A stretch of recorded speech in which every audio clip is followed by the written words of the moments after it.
Okay, recording. Give me a second, and I'll get my screen going. It exploded.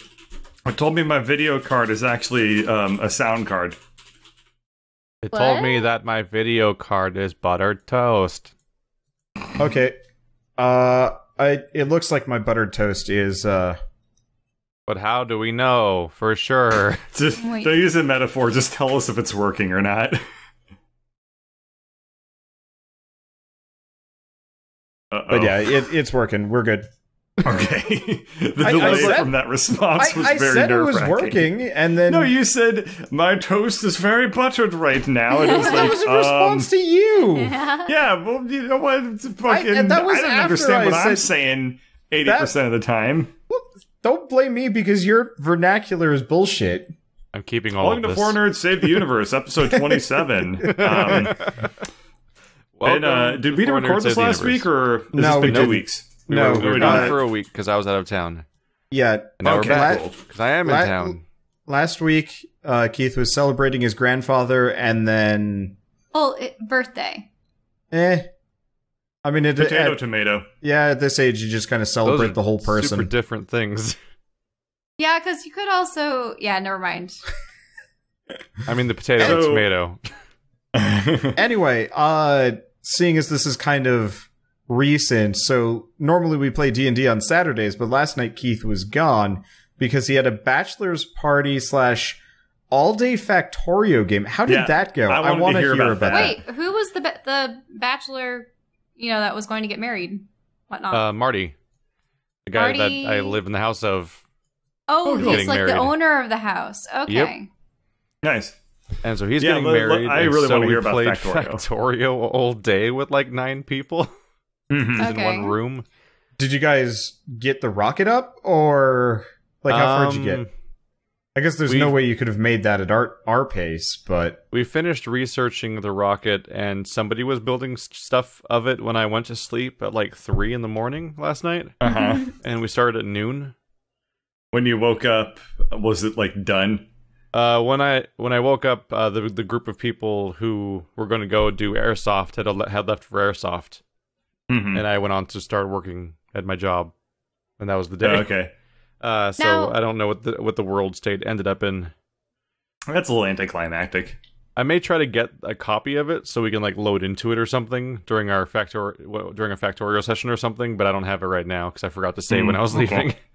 But understandable. We were up there so late. I did reach the point it was interesting in one session to get all the way to the point where I have a armor that has 4 laser turrets and a fusion reactor, and I'm wiping out all of humanity. Well, it's one 12-hour session. Okay. Yeah. We had a relatively advanced multi-train system and all these crazy inputs and people. There was like 4 people who had never played before in the group. I was going to say, were you the resident expert, or how did that work? No. There's at least 2 people in the group. Marty, his brother, and somebody else in the group, I think, all have like hundreds and hundreds of hours into the game. So did they consider you a noob then, basically? No. Or do you kind of like hold up to what they do? Turns out that high-level play, for normal people, high-level play isn't that different from what we've been doing. You're just better at balancing lines and knowing what ratios are and stuff like that, and that's like it. Like obviously, that's what speedrunners that beat it in 20 minutes and all this other nonsense, but like people that just play the game a lot. That's not possible, is it? Well, I don't. There's some speedruns out there of some numbers, and I didn't really want to research them as sentence. It's like 6 hours, 7 hours, or something like that. I thought I saw one where they launched a rocket in an hour or something. Oh well, wow. I mean, I'm talking about current builds, which are slightly different. Targets. I mean, how do you? What does the game even end like anymore? Do they still just pretend it's the rocket launch that ends the game? Pretty much. Because now there's just not an ending, right? I don't know, but I think that depends on the category and it depends on the version. I'm looking right now, and 15.3 is 5 hours 26 minutes, and then version 0.12, which is a rocket launch version, is 2 hours. So. And of course, that's all the more confusing because we're talking about which beta patch are we talking about speedrunning and stuff like that. It gets so modular and weird. That's interesting. I'm not really too surprised because, like, once you kind of learn a couple of the, like, once you learn a main bus strategy, you're just like, well, this is how to play the game. Yeah. It just like it's impossible to not use one because of how easy it makes everything and how organized it makes everything. I was actually a little disappointed because they had blueprints that they didn't make themselves. Yeah, that's how a lot of people play. It's sad. They were using blueprints off the compendium for how to balance lines. I'm like, no, that's disappointing. I have my own personal log of blueprints that I'm slowly cobbling together that are all of my own stupid design, and that they're mine. It was weird to see people just doing prefab stuff that's just like the internet's idea of how to solve stuff. So that part was a little bit of a bummer. But it was interesting seeing disagreements on how to generally handle stuff. Like people, one thing I found interesting is that they would spread out their iron drills across a deposit, like so that they had no overlap of zone that they were covering. It makes sense if you want to use less drills, but it's much slower. You get less output, but yeah, they use less drills. Yeah, they wanted to space them out because it would cover the entire thing, but it wouldn't burn it out as fast. But I'm like, well, it only burns out at the rate we're using it, so what's the point? Yeah, but the point is to feel good about yourself. Like our whole base was struggling with iron, and I'm like, well, why are we only using like half the iron? Because they're all spaced out. I don't understand. That's pretty funny. There was interesting things going on, and what was crazy is people had a tendency to show up like an hour apart at times. So you were teaching people different levels of the game at once at different moments. See. Like, okay, so this is how you put down a burner drill, and here's how you automate green science. So we were at a point where we had like 4 or 5 sciences already being automated, and someone showed up and was asking how to build things. So that definitely happened on some level. It was interesting seeing the wander effect happen again too, where there's certain people that don't pick up on anything that's happening at the beginning, and then therefore they're like, if they get stuck in a situation of like, oh, let's go make a new outpost over here, they don't know how to start the game, and that kind of stuff happens. It was honestly a lot of the same stuff that happens in our playthrough, but in microcosm. That's kind of fascinating. And was the wife to be like going to live with you guys in the house, or do they have a separate house and that's just his like side house for all you guys? The fiance has lived here for a long time now. Oh, okay. So they're do they have like a whole level to themselves, and you guys have different rooms in a different level, or what's the house like? It's a suburban house. Well, yeah, okay. But I mean, feel like at some how many point, people are living with again? 5? At the moment, I'm one of 2 roommates right now, basically. Oh, I thought it was more than that. You made it sound like it was basically just like a hippie commune.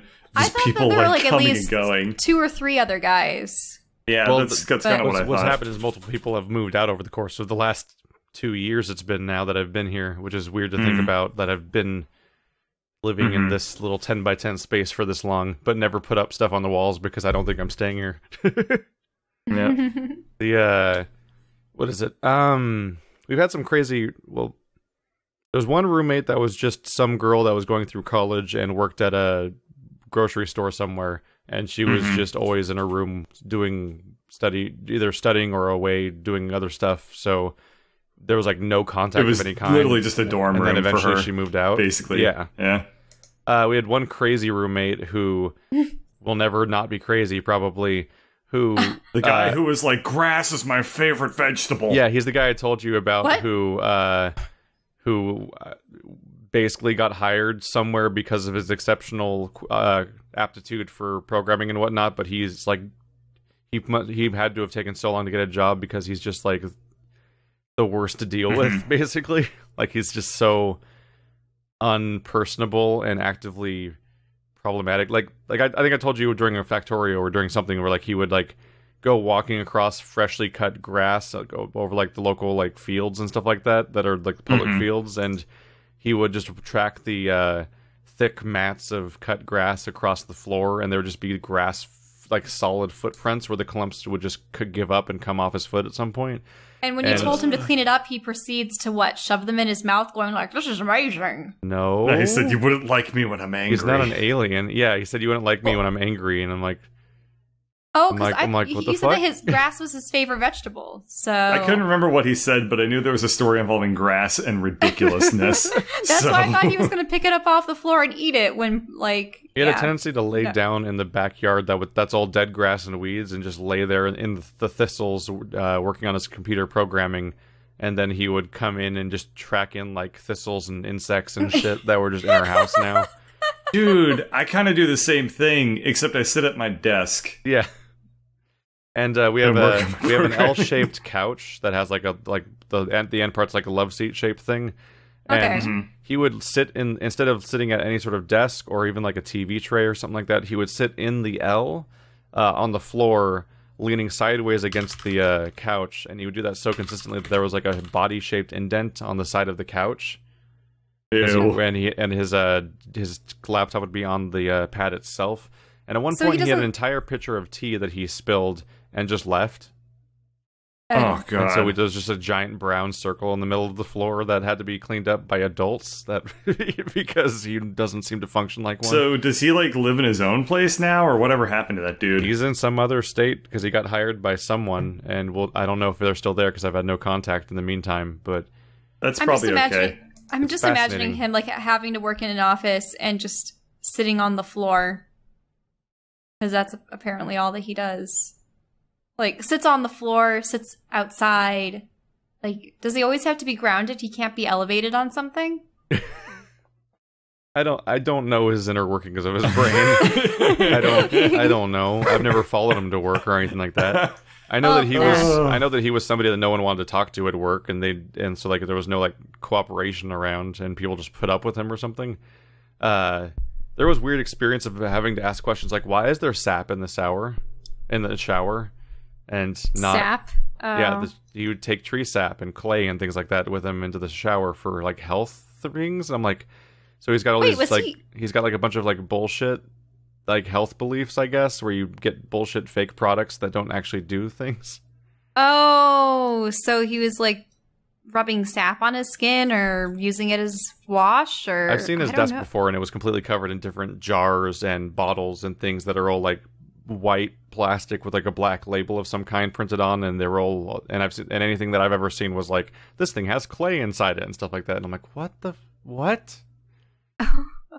And I have a funny story from high school about, I think I probably told this story about the dude.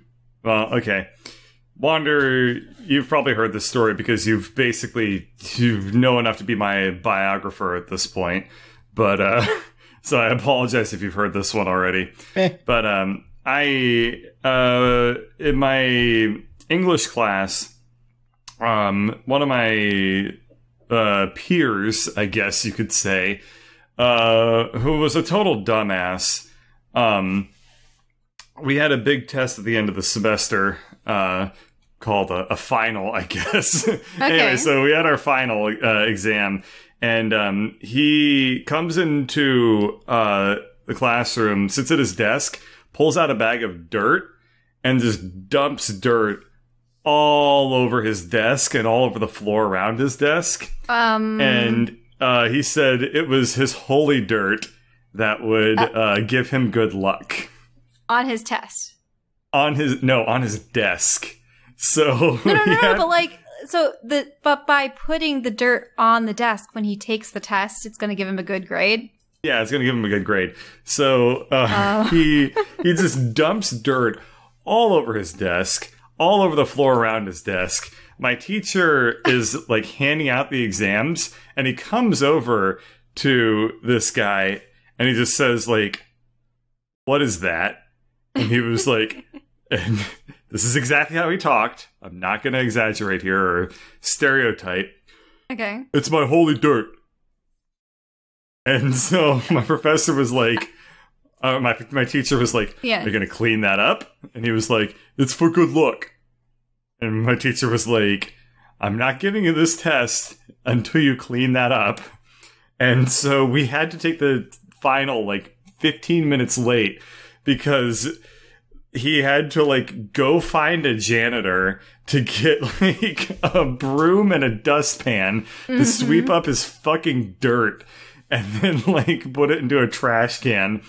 Oh man, my teacher was so mad. And Was you know it moister? What? He failed that little, exam. Did it have little white nodules in it from a planter's thing? It came from like a Native American Holy Land because we were in New Mexico. And he like went and like took holy dirt from like some Native American site. I don't know. Okay. And he just put it into a bag and dumped it on his desk. Like, I know that there are people that might have, say, like a dried shamrock in like a pendant, or like a little tiny vial of something that they wear as a necklace, but like that? What? I don't know. I just wonder what the backstory was there.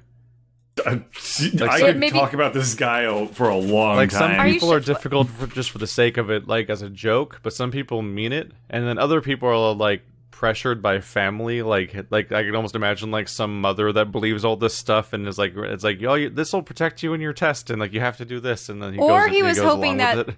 Or there are people that hope that their antic actually delays the test enough that it's postponed, or something weird in that sense. No, this guy was just really, really not a forward thinker. In college, he literally thought, like, the way I presented it was literally just like, I'm gonna do this and I'm gonna take the test and no one's gonna mind. Like, that was basically his thought process.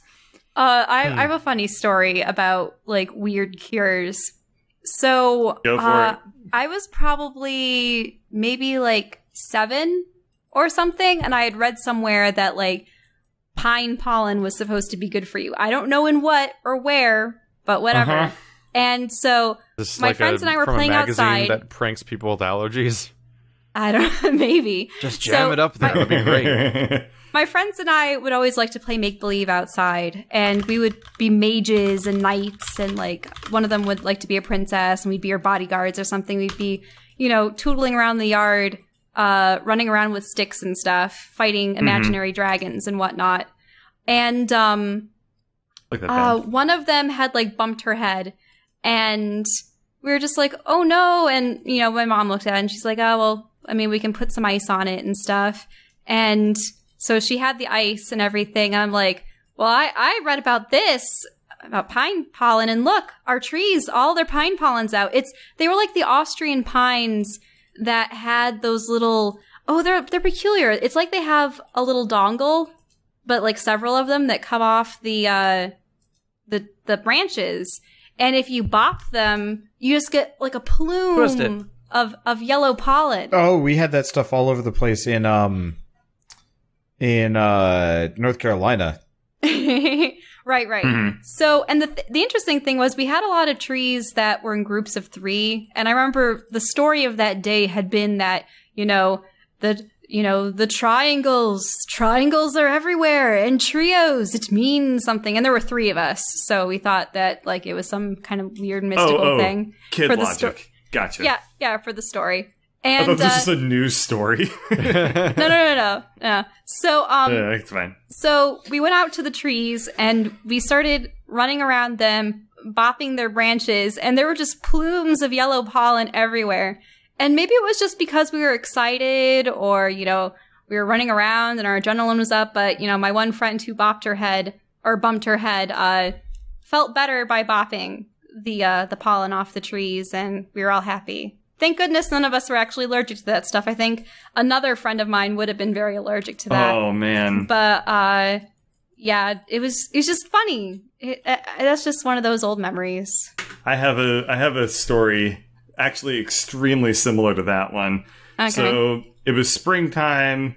We were about to, I think it was either graduate high school or maybe we were just about ready to start summer.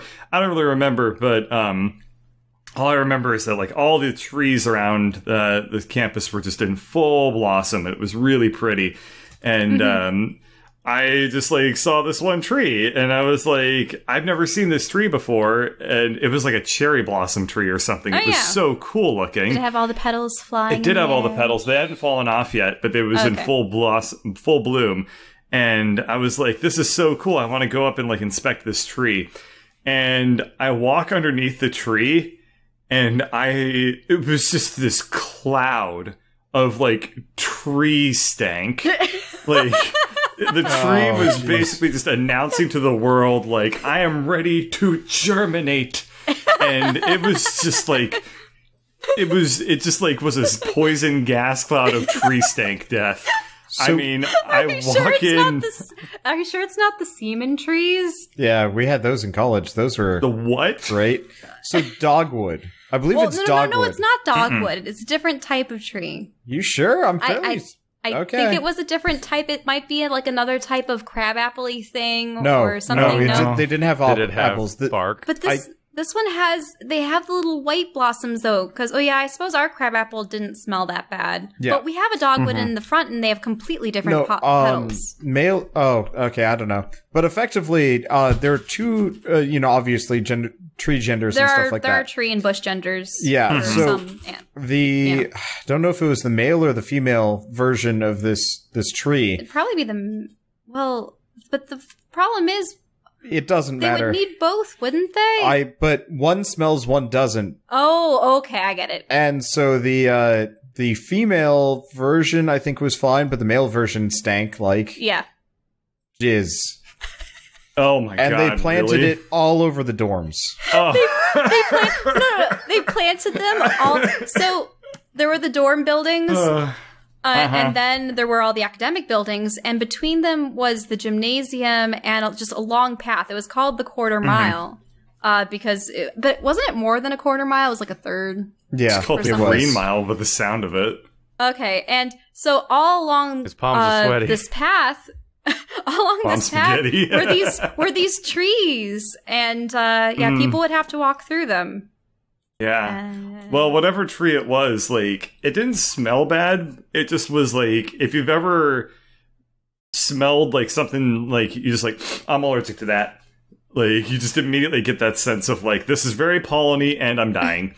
Imagine that, but like, if somebody like put it into a bomb and exploded it on you. That's what it was like walking under this tree. Okay. And I was walking with a friend of mine. And we both just walk under this tree because we're like, this tree is really cool. It's going to be like really nice and lovely. And we both died. Like, other people like actually came up to us and they were like, are you two okay? Because we just like were immediately just like staggering, like coughing and just like weeping and like running away from this tree. I have another tree story if we want to keep going with tree stories. So it was in high school. It was around springtime. I think we were either graduating or it was the year before, and we were about to go into summer. Anyway, so a friend of mine were walking around campus, and we saw this one tree that we had never really seen before. And this tree, You're approaching strange trees again. Instead of the cherry blossom tree that was nice and pretty, this was like a tree that got a curse on it. Like, this tree, like, killed a witch's like son or something. And so like this tree, we went up to look at it. It had like 3 leaves on it in the middle, in the middle of spring. So we knew something was up. And we go onto it, and like this tree had like open like sores of just like sap just oozing out of the tree, just all over it. And then there were like these weird tree spiders that just were crawling up and down the entire tree. Just like they were oozing out of sores. Creepy. Oh god. We were just like, what the fuck is wrong with this tree? Well, clearly it was curse rotten greatwood. It was exactly like one. It was being it must have been like bored into by mites, and like, yeah, tree mites are terrible. I don't know what was wrong with that tree, but like, well, you said that there literally, spider things was full of sores is probably what was wrong with it. Well, but it creates the sores to like ooze the bugs out, but then the bugs keep burrowing, and it was a disease tree. Mm-hmm. Anyone else got any tree stories? I'm trying to think of some. I'm surprised I have as many as I just did, but there you are, there's 2.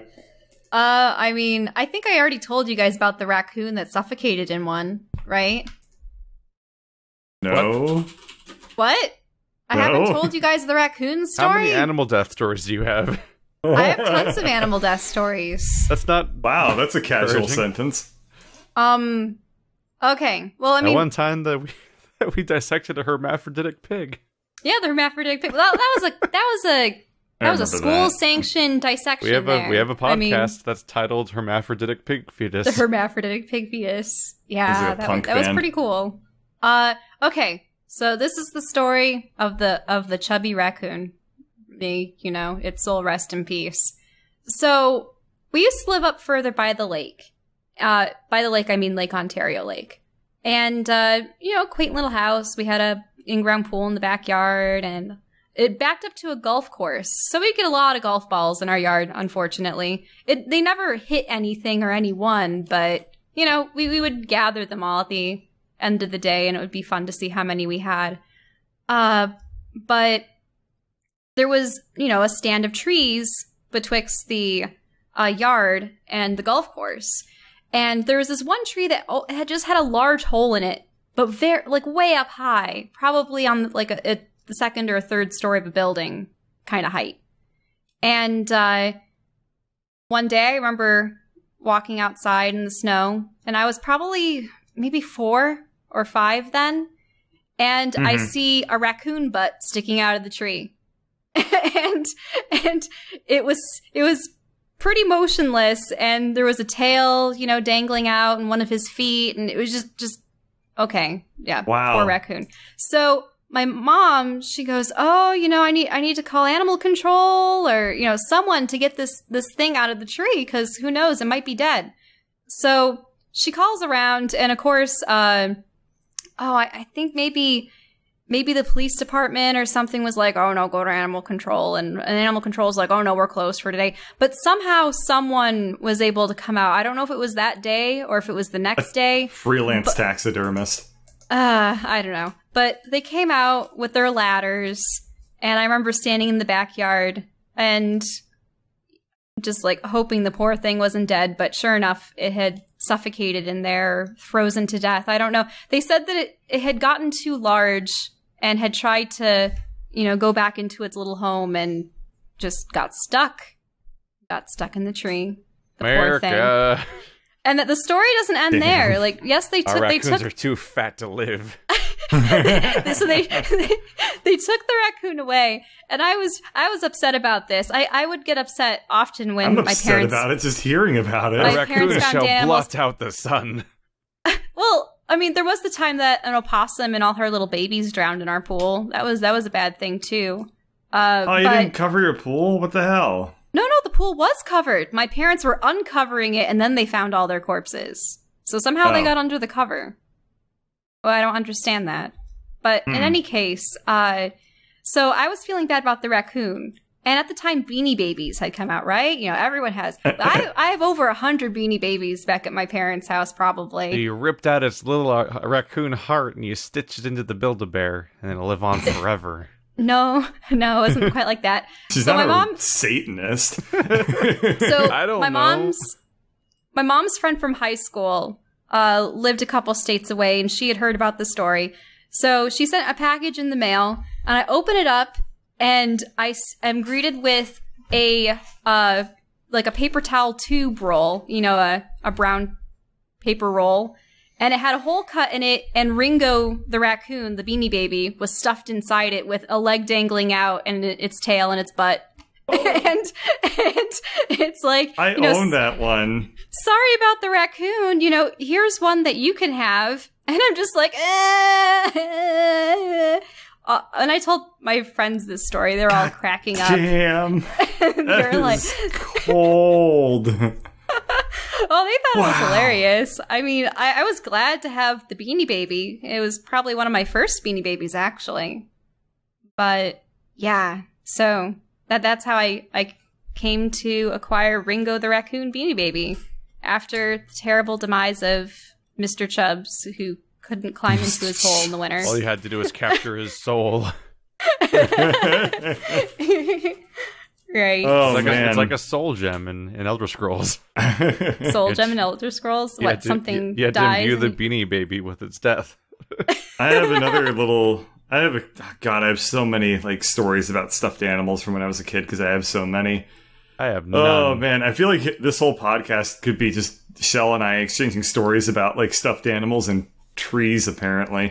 But ostensibly, I guess this is a gaming podcast, so maybe we should Allegedly. Oh, oh yeah. talk about video games. Yeah, so we talked about Factorio a little bit. What else have people been up to? I've been playing. You've been doing a lot of roguelikes. Actually, a lot of just random games lately. Wonderbot's also on this podcast. Yeah, Hello, Yeah. Wonderbot. I am here. Is this the first time I've spoken this entire Probably. podcast? No, it might be. Yeah, it's okay. I've been playing a lot of roguelikes. There have been some good ones. There have been some terrible ones. It's kind of all over the place, honestly. I've been playing a new one called Minion Master. I say new, but it's been in development for like 3 years because they gave me a copy back when I was practically starting YouTubing. And I was just like, this looks nice, but very clearly like nowhere close to done. So I'm just going to wait on this one. And that was probably a wise decision. It's a good game, but it falls to the same trap that a lot of like, I guess... in-dev roguelikes, or just like roguelikes in general, and run into, which is just the lack of variety. So the premise of the game is actually really neat. You're an imp, and you're like the weakest monster in the dungeon, and your goal is to like become the strongest monster in the dungeon by what was the name of the game again?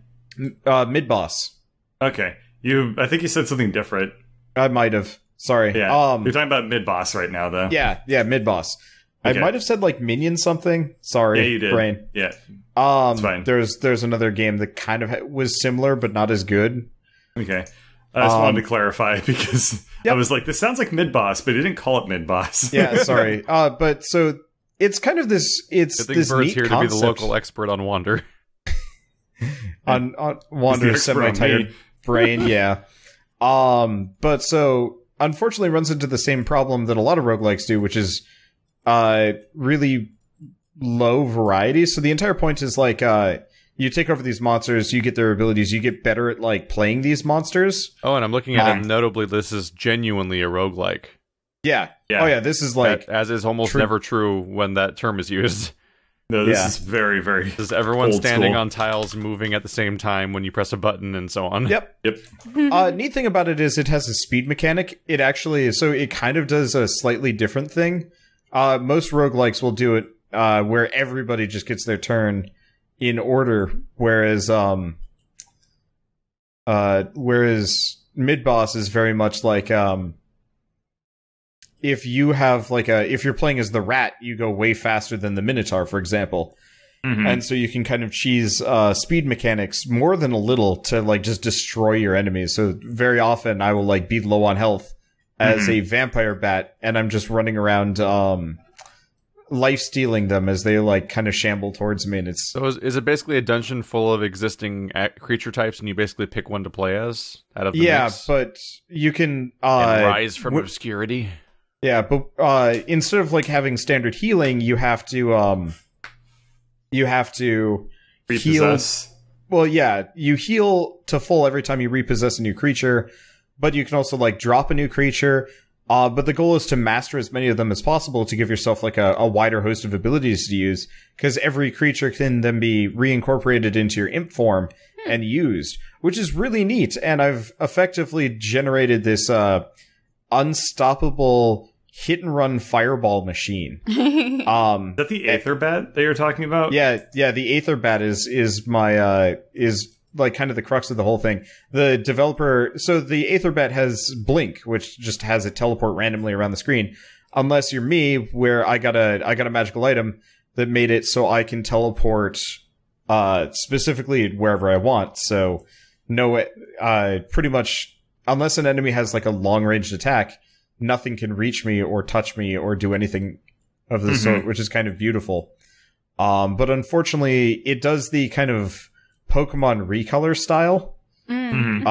So instead, or I guess Digimon recolor style, where literally every like enemy is just a recolor of like a previous enemy you've run into. Like I'm on floor 11 out of 14. and I've only just recently run into a new creature.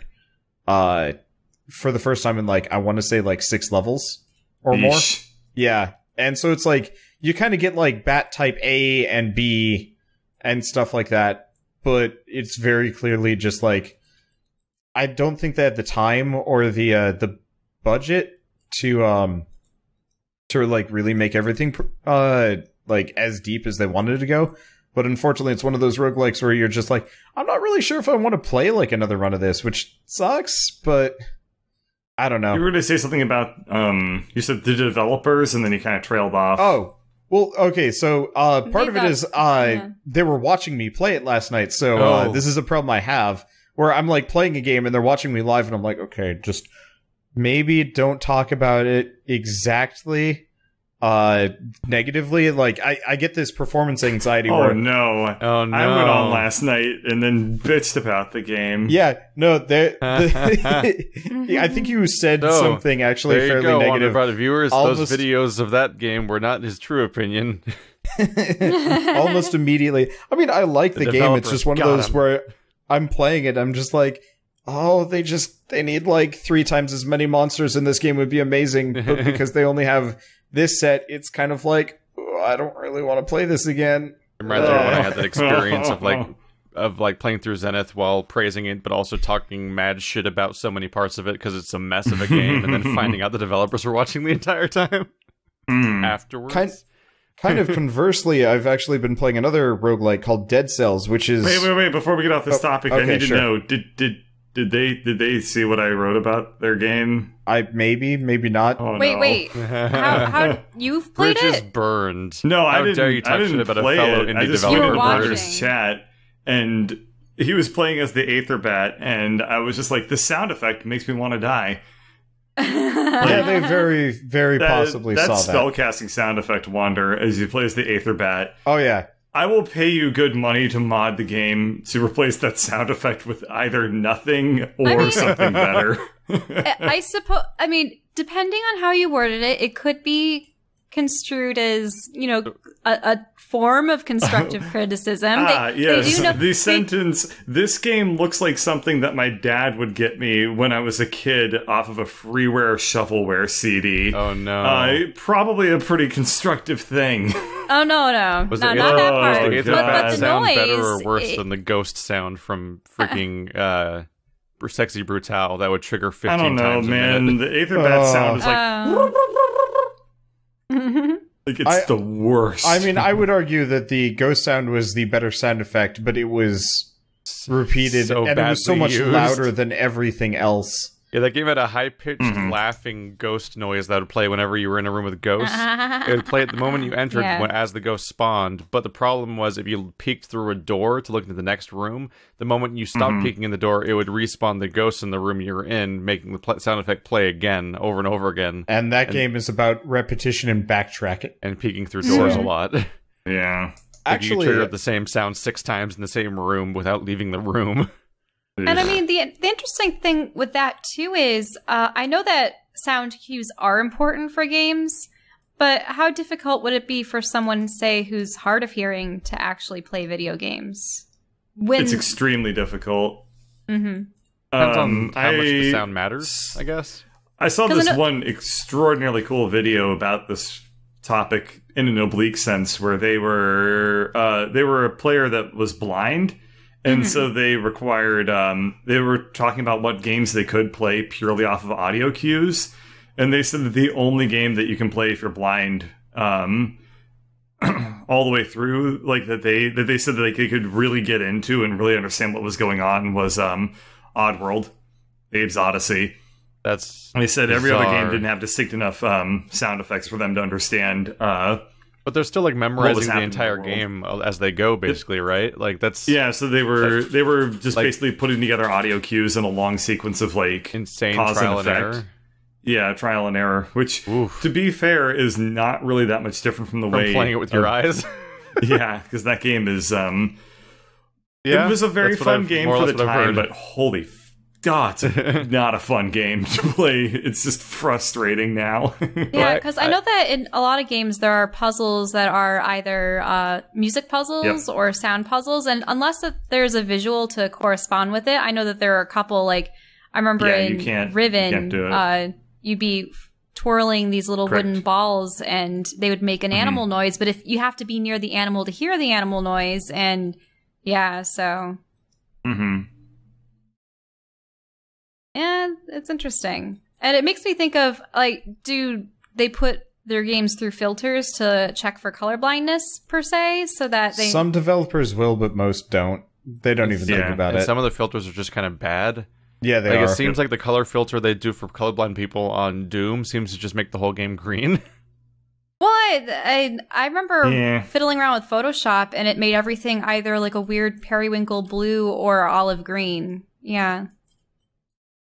No, it's difficult to develop stuff and not take for granted like your full abilities. And working at Amazon, like, we're constantly receiving this message of like receiving meth. Message. No, they're always there's always talks. You can get it delivered to you within the hour via drones. There's always talks at, like, workshops and correspondences and, like, tons of stuff that are just like, here's how to design your software so that, like, it's actually accessible and things like that. Like, I was talking to Wander about Braille. I'm not going to repeat the whole thing, but now, this is really one cool thing stuff. I'm wondering. So you know Braille? Have they developed? No, I don't. No. I don't think any of us know Braille. Well, I mean, like, not time. knowing how to read it, but know of it. So, like, is it possible for there to be something akin to a Kindle book, but, like, it just pushes up the nubs when needed for a page? So, last time we played Mastorio, the answer is yes. Kindle released a $500 version very recently that is uses a Braille display. Okay. And what it does is it pokes pins up, basically, through like a membrane, and you read it that way. Oh, yeah, I'm looking at it. It looks like... It looks a lot like a credit card. So you can that displays 20 characters at a time. That's all you get. Only 20. Okay. Yes, because most Braille displays that are full-sized cost like $6,000 or $7,000. So this is one that they very recently made, and I saw a talk on. So, but it's really interesting because I learned that Braille literacy amongst like the deaf community, or not deaf, the blind. Whoa. Around the deaf community, it's real low. I'm telling you. Oh, no. Surprising no one. Whoa. Braille literacy. Well, I mean, I say the phrase deaf community a lot more than I say the phrase blind community. Anyway, so amongst the blind community, amongst the blind community, Braille literacy has fallen off really badly in the past couple of 2 or 3 decades. Because, everything moved to digital displays, which until very recently didn't have Braille stuff, and it's still super expensive. So everything moved to digital, and then by extension, everybody just started using text-to-speech for their accessibility stuff. Oh, yeah, because audiobooks and stuff. So, Yeah, so they use audio text-to-speech for a lot of things. But text-to-speech works really, really badly for highly technical work. So if you ask, I want a text-to-speech version of some computer code I'm working on, and it says, if, open paren, this condition equals this condition, close paren, open paren. Like the Moonbase videos. Yeah, and it's just you just get this dump of information that you can't, comprehend. Or also, it must what a lot of text-to-speech stuff will do, it'll be if there's an image, it'll just be picture below is the quadratic formula, image.png, and you're like, God damn it, that's not gonna, it doesn't actually do the formula, for example. So Braille, they're trying to increase Braille literacy in the communities because it's really way better than text-to-speech. But like right now, Braille literacy, I think is at like 18%. Like it fell off real bad because, in part due to digital displays just crushing it. But who knows? You know, maybe we'll start seeing that come around lately. I think a friend of ours was potentially going to participate in like a cybernetic eye study. Yes. I think that would be really cool. But what would it do? You would actually be able to see through it, but it would be black and white. Oh, I see. So it's almost like a cochlear implant, but for your eyes? Yeah. Okay. I've looked at it whenever it pops up on the internet, and I'm like, that is the coolest thing. What I was also thinking for like the text to speech is it must really botch like sci-fi and fantasy names in novels. Oh, I am sure. I mean, God, it probably couldn't even pronounce like Hermione in Harry Potter. I remember reading this one fantasy novel series, and there was an elven city, and I think it was called Ysteriophoerin, and yeah, I remember having to go over that a couple times. I'm like, oh, that's how all the vowels work together there. Okay. Yeah, the part of the talk that I saw was somebody actually just like pulling up a bunch of text-to-speech stuff on common operations, and they were just like showing how it's like just the worst. They were just like, here, you want to like log on to your internet and like enter your Wi-Fi password? Let's try that with text-to-speech, and it was impossible. Like it just does not work for anything outside of very, very narrow applications. But yeah, I wonder how they choose voices. Oh yeah, what were we gonna say? I was just voices? wondering. Yeah. I mean, I know that there are people would audition for, say, audiobooks because they want an author or the publisher would want a book read in a particular way. Actually, that's another thing. Do you guys like it when people put on voices for characters in a book or not? We're all Let's Players, so... I mean, above all else, I just prefer voice cast. Yeah. Oh, you mean they actually do cast a whole line of... Yeah, that's one of the cool things about Ender's Game, actually.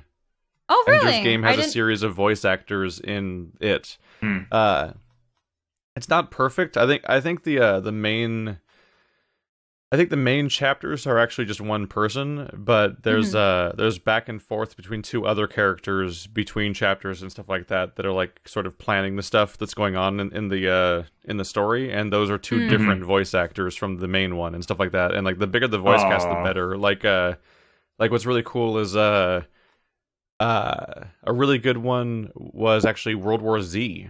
World War Z's voice cast is the original World War Z story is about a guy going around the world touring and interviewing all these people who survived the zombie apocalypse, because it happens after the zombie apocalypse has been resolved already. Yeah, unfortunately we had only seen the Brad Pitt movie, so... Yeah, so in the book, it's because every chapter is a different person around the world and their story. That means every single chapter is a different voice actor, including like Mark Hamill and stuff like that. Oh, cool. Yeah, if they ever did the Animorphs, I mean, that's in the first person as well. Like, I could imagine them having those with a cast of kid characters. Yeah, it just works better. It's like, oh, these people are supposed to be all around the world, so we'll get some person that actually like has that accent to speak in first person for this chapter and stuff like that, as opposed to Pete, was it the Game of Thrones guy, Roy Dotrice, has to do so many voices for so many characters as he reads these gargantuan books, and he will straight up forget some of the voices.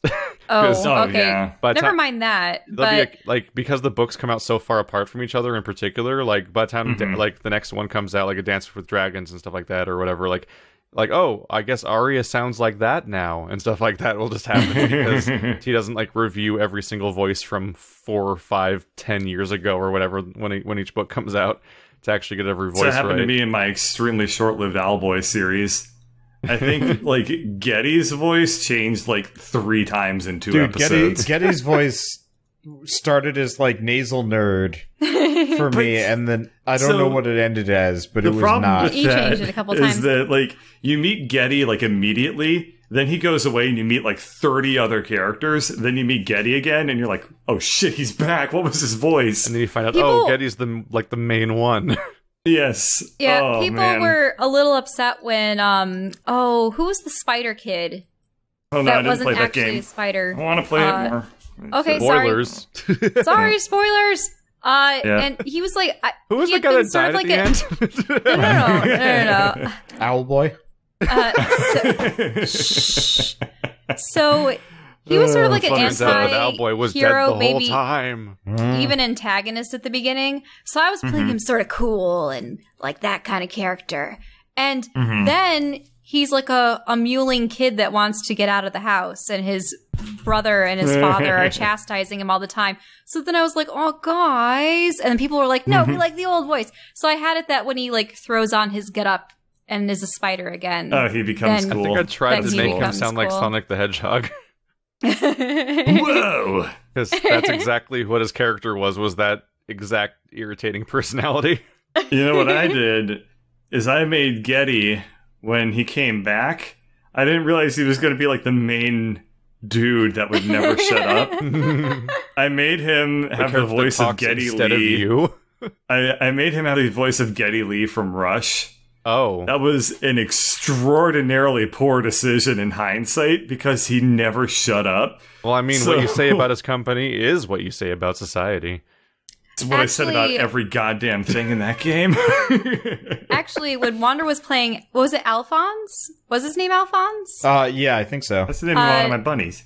Oh, we're talking about vocal regrets? Well, Yes. yeah. Well, this is particularly from Owlboy, but like you thought that he was just going to be some kind I of thought he was going to antagonist be character, like the that you one-off kill off. antagonist, not like a teammate. So He made these like deep. I gave him kind of like a,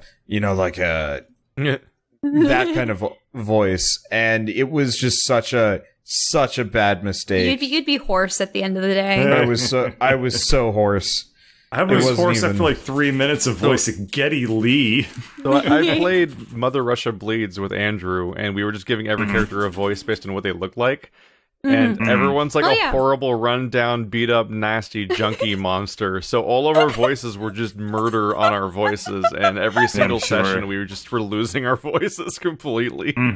Because we literally couldn't handle everything, like every voice we decided on, because no one looks anything other than like they're gonna have a horrible voice. An issue that we had with Night in the Woods was half the characters we couldn't tell the gender of. And Yeah. it wasn't until we were already a couple sentences in someone's lines that were like, oh, yeah. Yeah. And then we'd have to switch off. And I think for Selmer's, I changed her voice at least 3 or 4 times. But most of the other characters that were more frequent were consistent. Instead, I would just ignore But- everyone's gender.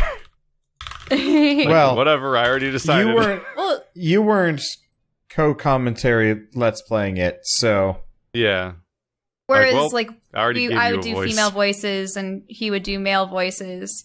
Except then I did the voice for that one cultist, and then he ended up being the main cultist. And I'm like, darn it, Jill, no. can you give an impression of Wander doing a female voice? Why not ask him to do a female Go, voice? No, I want to hear your take on his take on female voices. Hello there. How are you Yep. today? A little bit more gravel. A lot, like an octave and a half lower. Oh yeah. And then you got it. Hello there. No, he can do a high voice. He can do a high voice. Come on. Yeah. See, he can do it just about as high as me. It's his exasperated voice. That's his girl voice. Yeah, his high pitched. Yeah, that is right. Come on, do it. stop. Oh, No. Just I act like see. everyone's telling you to sing. No. Yeesh. yeah. I'm trying to. Yeah. So I guess on What I sound are you can't- making right now? This is my voice here. I'm trying to Is this you sound as doing an manly as impression of possible. Wander, And just in the general? terrible. Huh? I don't know where this is is my man going. voice. I'm a man. When I was in high school, I'm going to bicep later. when I was in high school, my Spanish teacher had this brilliant idea of having the entire class make Spanish sitcom videos Oh. based on her Oh, favorite nice. Spanish sitcoms. Oh. Oh, weird. But there were only like 6 girls in the class and like 20 dudes. And so you had to do it Shakespeare style. Yeah. Well, I wasn't consulted on this. Okay. All of my friends were kind of dickish, so they're just like, you're just going to be the female You're part. the girl. And I was just like, I don't even like the Come character over here, big at boy. all. Yeah, That's so like playing the in protest, I Power shaved my Rangers on the head playground. and like refused to dress up in any way, shape, or form. They like had a costume for me, and I'm like, you wear it. Like, now that I'm older, I don't give a shit. But then it was just kind of like, I don't appreciate being forced into the role. If I had volunteered, I'd be interested. But I think I'm just going to make this worse, just in general. I think for the most part, I always volunteered to be the guy if a guy was necessary for a writing assignment or a skit. To be fair, this is a Spanish like soap opera, so not exactly what I would call volunteer. What was happening in the story? Was someone cheating? Was there murder? So what we did was we watched this Spanish soap opera up until the like final 2 episodes, give or take. And she's like, write your own ending. Yeah, write your own ending, and it was like leading up to the Sweet 16 and stuff like that. I'm like, who cares? This is like no los quinceañera. I have never been interested in any of this. Quinceañera is 15? ¿Por qué no si señora? I guess yeah, it would be the Sweet 15 version, whatever. But yeah, it was the quinceañera, and just asking a group of dudes to like write about a quinceañera is just like, it's dumb. Why? What's the Spanish word for hottie? Hottie patati. Our major Spanish assignment was like a how-to video that we were supposed to record, and everyone was doing it on VHS tapes, of course. Mm-hmm. But so my friend and I were partnered up, and we decided how to become a Jedi Knight. And that was awesome, because I already had a whole like Jedi Knight outfit and my Mace Windu FX Master Replica lightsaber and everything. And her brother ended up playing as an alien and a bounty hunter and a couple other characters, and it was fun. We were talking about like the physical rigors of training, using a fantasy setting, meditation, or like a Spanish assignment is kind of cheating, because they're just like, "Wir haben ein Lightsaber," or like. Wir haben. Wow, that was German. Keith, I don't know. What's the German word for saber? Don't know. Or sword? That's probably saber. But it would just be like, muy Padawan or something like that. Like you don't even translate it. I think I use the word apprentice and then for like the lightsaber weapon. Apprentisivo. Yeah. To that effect. For the record, there's something magical about trying to watch like other dubs of videos. Star Wars in Spanish specifically is kind of magic. Because like Darth Vader, it does kind of do that, where it's just like, you know, Spanish, Darth Vader, Spanish. And it's just like, huh. I always like when you're watching an episode of like a TV show, and there's like a musical segment, and then they don't have the budget to voice act over the musical segment. Oh. So it's like a weird, it's like, I don't know, The Simpsons or something like that. So it's just like Homer voice, like Spanish Homer voice. Was like, El Marjo. And then like all of a sudden it's like, da, da, da, da, da. And then, I don't know, some musical number. But it's like back to like the English version. But it's also way quieter for some reason. So it's actually, like, what the hell happened? Where'd all the sound go? What I find really interesting is with Disney films and such, where sometimes they try casting their cast so that they have like as much of a similar sound to the original English cast as possible, or they have a completely different take and choose a completely different kind of tenor for their characters, and it's just like, wow, it's interesting just how the quality of one's voice can change a character Shell, somewhat. do you remember Croatian Homer Simpson / Croatian Simpsons funny. at all? Oh, yeah, I remember that was on one night. Yeah. We one of the first nights we were there, we tried turning on the TV just to see what we could get, and it was Croatian Simpsons, because apparently Simpsons was really popular over there. But so Homer was dead on perfect, same voice quality. Marge, no. What did she sound like instead? Was she really high pitched? No, Marge actually sounded like a normal person as opposed to that. Okay. So it was weird having Marge. Oh, yeah, not Marge have, is weird. Yeah. Oh man. So this. Now I'm just thinking of the Game Grumps collaboration.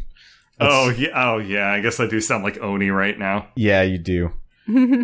I go buy eggs for Bart. Okay. Anyway, when I'm gonna find out that Bird's just like Bumblebee from the Transformers movies and is downloading all of his lines from other people. Anyway, so I actually did my first ever video for my my language classes, all the way back in 2007. Yeah, that was 10 years ago. Shit. So that was it was my first ever YouTube style video, basically, and it's because we were supposed to produce a 5-minute video for the class and then turn that in, and it was also supposed to be in the language and everything. So my friends and I decided to make a German game show featuring zombies. Oh. And so they would just get asked stupid questions, but then the moment anyone answered any question incorrectly, it would just smash cut to them being dragged away screaming. With the zombies. Jesus. And not funny. The screaming was not meant to silly at all. It was just a smash cut to weirdly morbid dragging away, then back to the show as if nothing happened. And where did the zombies come in? It was just that's the dragging if apart. you script the question, you die. Okay. The implication that everyone that does the questions incorrectly just dies horribly. This is all, and weirdly, it's that was 10 years ago. That was our final project for junior year German class. That reminds me of I'm watching it right now, and it's a fucking mess because I didn't consider. You didn't believe in editing. No, actually, or second takes. There's so much editing in it, actually. But at the time, I never considered the idea that about how I was going to get the footage and stuff like that. So when we filmed it, I just filmed it and didn't think about it, and then found out later that it was somehow the only remaining camcorder in the world that only films to tape.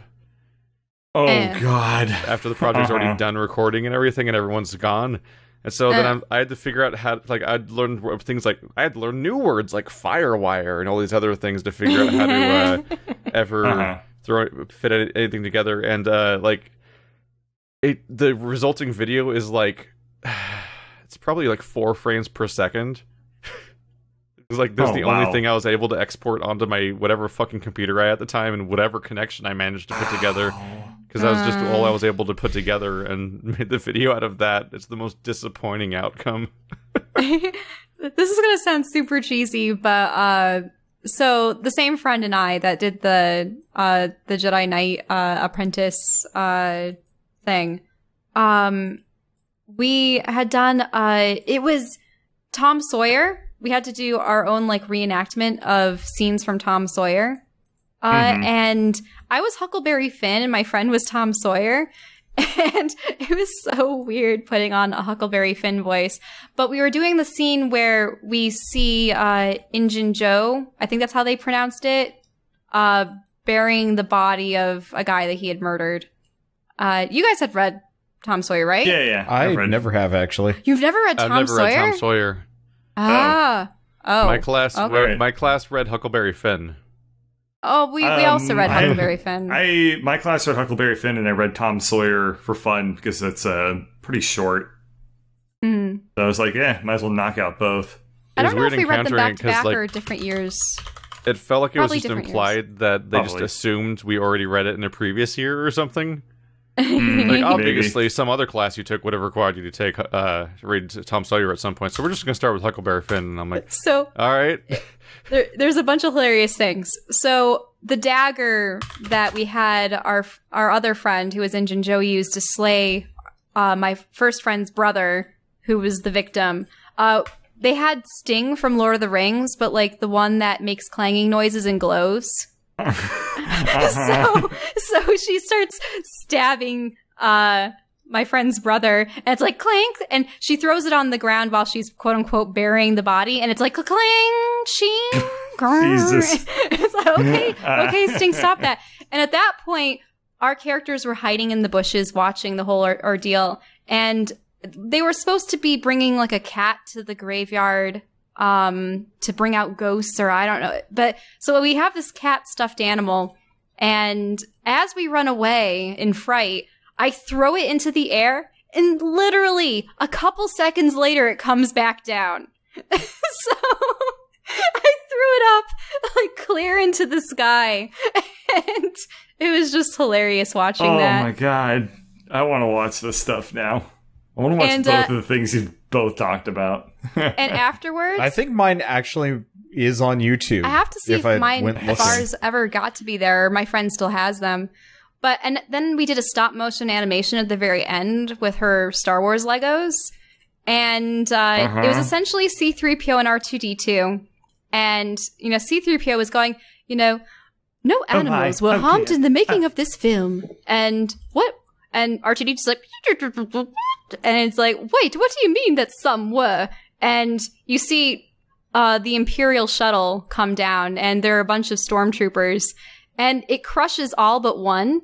And the last stormtrooper's like, yeah, I survived. And then we have the ominous music, and the door just like comes down right on top of him, and Darth Vader walks down. He's like, and I'm the producer. And it was just like weird. We were weird, okay? But it was all stop motion, and it was so much fun to do. And I think at the end of another video, or no, that was her brother's video, he had a news report with an X-Wing on fire, and the fire was made out of paper. And he did a much better stop motion where the pilot of the X-Wing came out of his vehicle and was on fire. The fire was changing at every moment, and he was like running around in circles and stuff, and then turned into a pile of ash. It's just like, we were trying to capture that, but we weren't quite as good as he was. But yeah. Should have gone to film school. I don't know. Stop motion? Pretty time-consuming stuff. Stop motion is like the lowest of low art of film school, I'm sure. Oh. Well, I'm trying to think of Wallace and Gromit creators of Wallace and Gromit. And Chicken What Run. about all the Tim Burton stuff though? Like that's intense. Well, Tim Burton's definitely low quality film school. I Wait, imagine that you don't film like school that is just like black and white, like shots of like somebody just like looking at a vase, and then like a cut to like them like passed out in a gutter, and then a cut to them like watering the plants in the vase, and then a cut to them passed out in the gutter, and then a cut back to them like throwing the vase out a window, and then a title card that just says like Fiend, and then a question mark. Do you think teachers enjoyed these film assignments? Oh hell no! Just to have, I know that kids like the film assignments in a way, aside from the actual filming and editing process, trying to get it together. High school and stuff. I thought you meant like the shit I just described. Oh no! I was talking about middle school and high school. It's because they don't want to produce actual. They're usually overworked. Yep. They just want time off, basically. So they just like, hey, we're doing speeches this month. That'll take up a week. Everyone doing speeches. It is true. It take up several days of a class going through everyone's videos. Yeah, I think it took my class like a week. It was very recognizable pattern that every high school class I took near the end, like the last week or two, would just not be classes. Like they just like, okay, we're gonna do rolling presentations, and we're gonna do 2 presentations a day. And I was like, please be last, please be last, please be last. And then I have first. An S at last name, so I was always last, and I was like, yes! We had to do I have a B for a last name, a B-A. She had to do a cat food commercial. I don't even know how this was... commercial? Yeah, I don't know what class it was for, but it was funny because we had to lace the cat's cat food with catnip in order to lure. We had to lure the cat to the food because she refused to perform for the camera. That probably violates a law. Nah, it certainly sounds unethical. Catnip is totally cool. Well, okay, so she wasn't no. actually advertising for that particular food. She was creating a faux food for the class. You know what I mean? I don't know. It'd but be it was like funny. if a Jay and Silent Bob movie was filmed and they were just like, if you do a good job in this scene, we'll give you some heroin. Jesus. But I remember for the credits, I had brought one of our really old Tom Jones cassette tapes to like plays. It's the "What's New, Pussycat? Whoa, whoa, whoa, whoa. What's new, Pussycat?" Yeah, that song.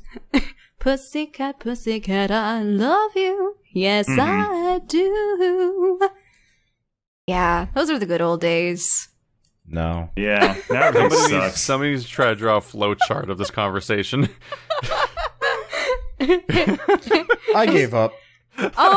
We were talking about you at your bachelor party. The guy at one with point grass, I was like, I got a segue. Wanted to talk about a repetitive game. I can transition to my repetitive game, and that was like 40 minutes ago. Yeah. Video games, how it would work for blind and deaf players playing video games. Sorry, I have a good memory. It would take so long. Welcome to the second half of this podcast episode where we recap the first half in detail. Sorry. On the last podcast will now be the first half of the recording- podcast, but backwards. Okay, well, I've actually been doing that in D&D where I have like little recaps and I'm just like, this is like the hammiest shit, but I really like it, so I'm gonna keep doing it. You think I fucking remember what happened between a week of D&D? Like, I'm not taking notes. If you didn't do that, I am I'd be taking like, You are notes. taking some notes, and that you literally take notes on your character to play the game. oh yeah, okay, let me look at that. Like, oh yes, Greg have great axe. Where it came from, I don't know. What are previous notes? Oh yes, don't fuck with Greg. I'm just trying to keep tab of how much gold I have, and then I have to account for all your gold with my gold. I account for my gold myself. Oh wait, no, I shouldn't. Ha, Shell's turn.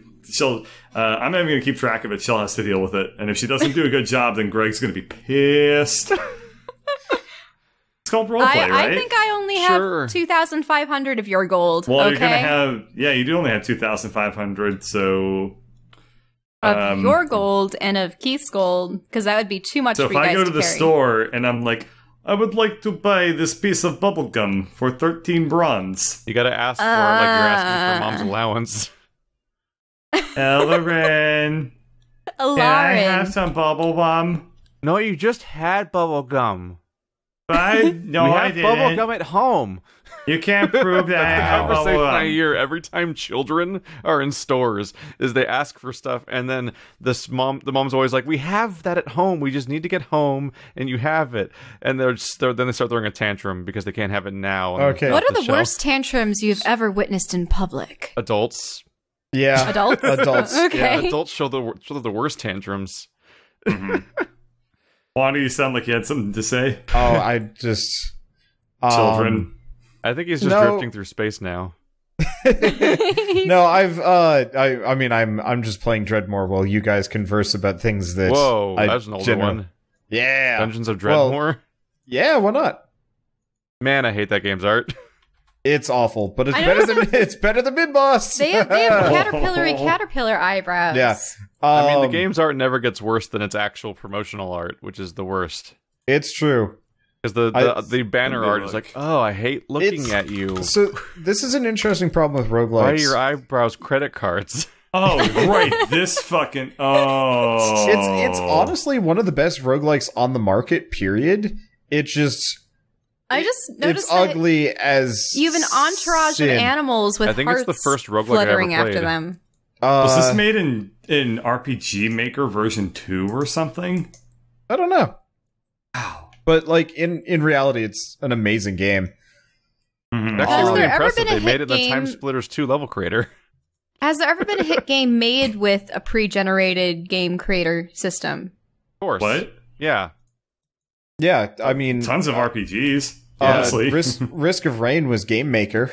Really? Yeah. A ton of games are game. Well, I don't think he's talking about. I don't think she's talking about just making it in a Maker program because that's pretty common. But I think she means like using the existing assets. Yeah. Like every infamous Unity shitty horror game, like that werewolf one or Slender Man, which was just all the prefab forest crap, and then one really badly modeled Slender Man that teleports around it. Okay. I mean, if I remember right, wasn't it like On or something like that? That was an RPG Maker game. Though I guess they had their own assets. Oh, Off. There we go. Sorry. Wrong direction. I would say there's probably a ton of games that are RPG Maker. Oh yeah. I keep getting these like emails from developers being like, all you have to do is type RPG Maker into the browser of search. Into the search bar of Steam, and you just get hundreds of games. Yeah, there's a ton like on Steam. the recent Darling One Shot that people are a big fan of. I think. Yeah, it's another RPG Maker game. I think I got a key for that. I was tempted to play it. I was thinking of the anime dating game variety kind of games with the avatars. There's and stuff. there's dearth of games. There's absolutely like formula. There's prefab formula programs for like making programs where two porters just talk at each other, and then there's also Twine games. Twine is a whole engine for just having basically a choose your own adventure story where you click on highlighted text that makes you go to the next page based on decisions. Right. So I want to make a Twine game that like. What happens is that, like, what happens visually and what happens in the story starts to diverge after a little while. Oh. So you start seeing things that, like, until it's aren't real.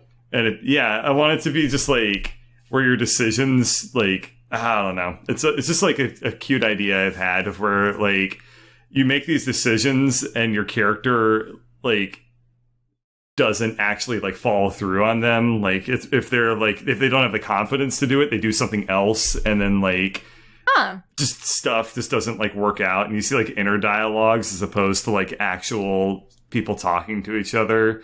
I don't know, very vague ideas that I want to put into like an actual Twine game if I felt like I played doing a Twine it, game on my channel called This Book is a Dungeon that was functionally like Lovecraftian dungeon crawler Twine game where like you'd be like you'd be like looking through like cultist books to figure out how to summon a demon by its name based on its characteristics, and like or like going through rooms where horrible things would just happen if you did the wrong things, and all this weird demented shit was going down. There's everything's out there. Every type of game exists now. We did it. We won the internet, and all the games. I'm looking through a lot of these RPG Maker games.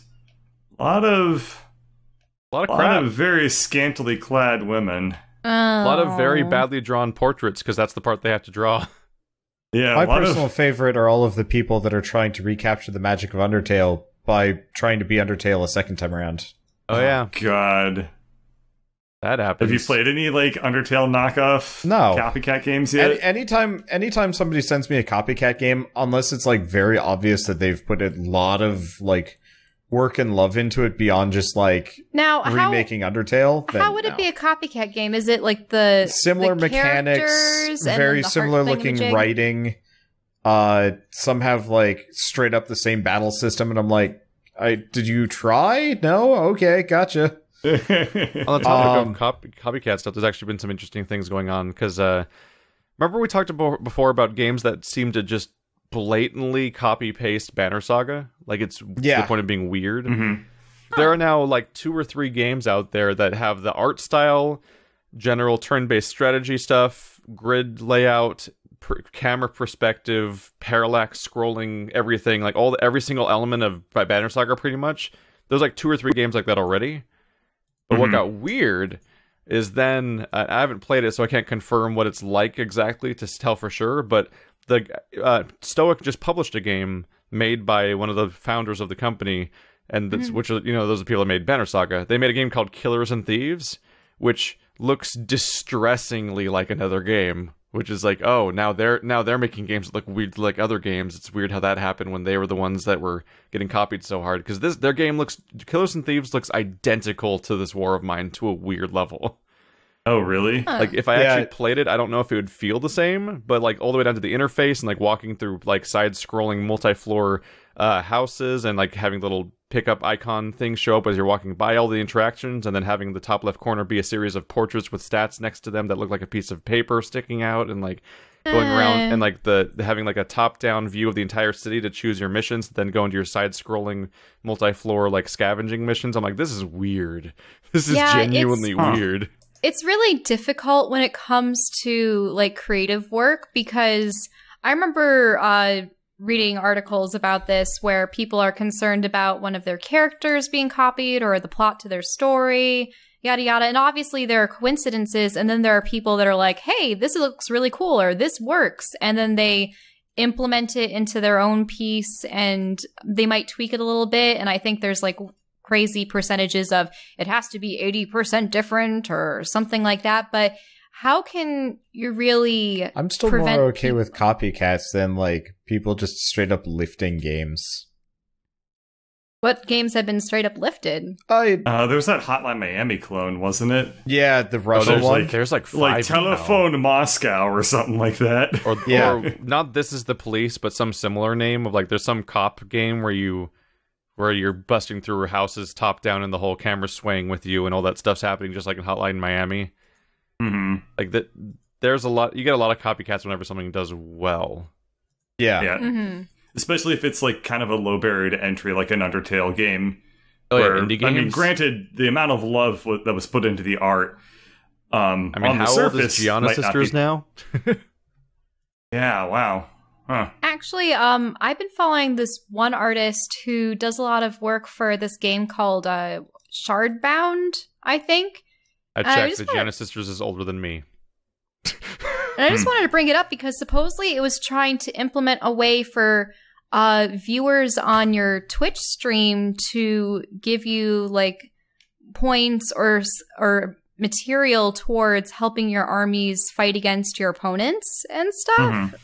And it's like a card game, that sounds like just a shitty tactical, like, if the game relies on your Twitch viewing to do well in it, then that's just like a really shitty marketing campaign to try to trick people into advertising their game. Yeah. Really? That's you think so? That seems really cynical, yeah. The Twitch interactivity, I don't know how far like the Twitch stuff goes, but it's like, let your watchers participate in the action. I mean, and at it's this like, point, there's probably over 100 Twitch integrated games where it just follows the IRC chat and reacts to it in various ways. Actually, that's another thing. I've noticed that there are cheers now, and before people use... what the hell are those? It's a tip, so somebody can cheer you, and you get like effectively. It's their you get a small amount of currency. Money. Yeah, because before I noticed like people were Microsoft using. points.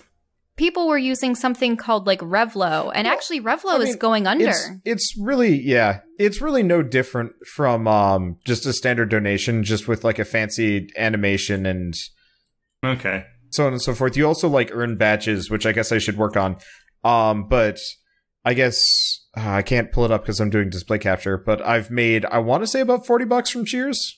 I know that some people now have like really months. obnoxious integrated animation things where like it's like a tip jar on the screen where the 3D animated cheers are physically falling into the now they have a giant cup that takes up a ton of the screen. Yeah, where a big animated cheer falls into the cup and bounces around with its own like seemingly like procedurally generated like physics and everything. Like and it's like stuff. It's such an irritating spectacle, but it's also the same one on like every channel as far as I can tell.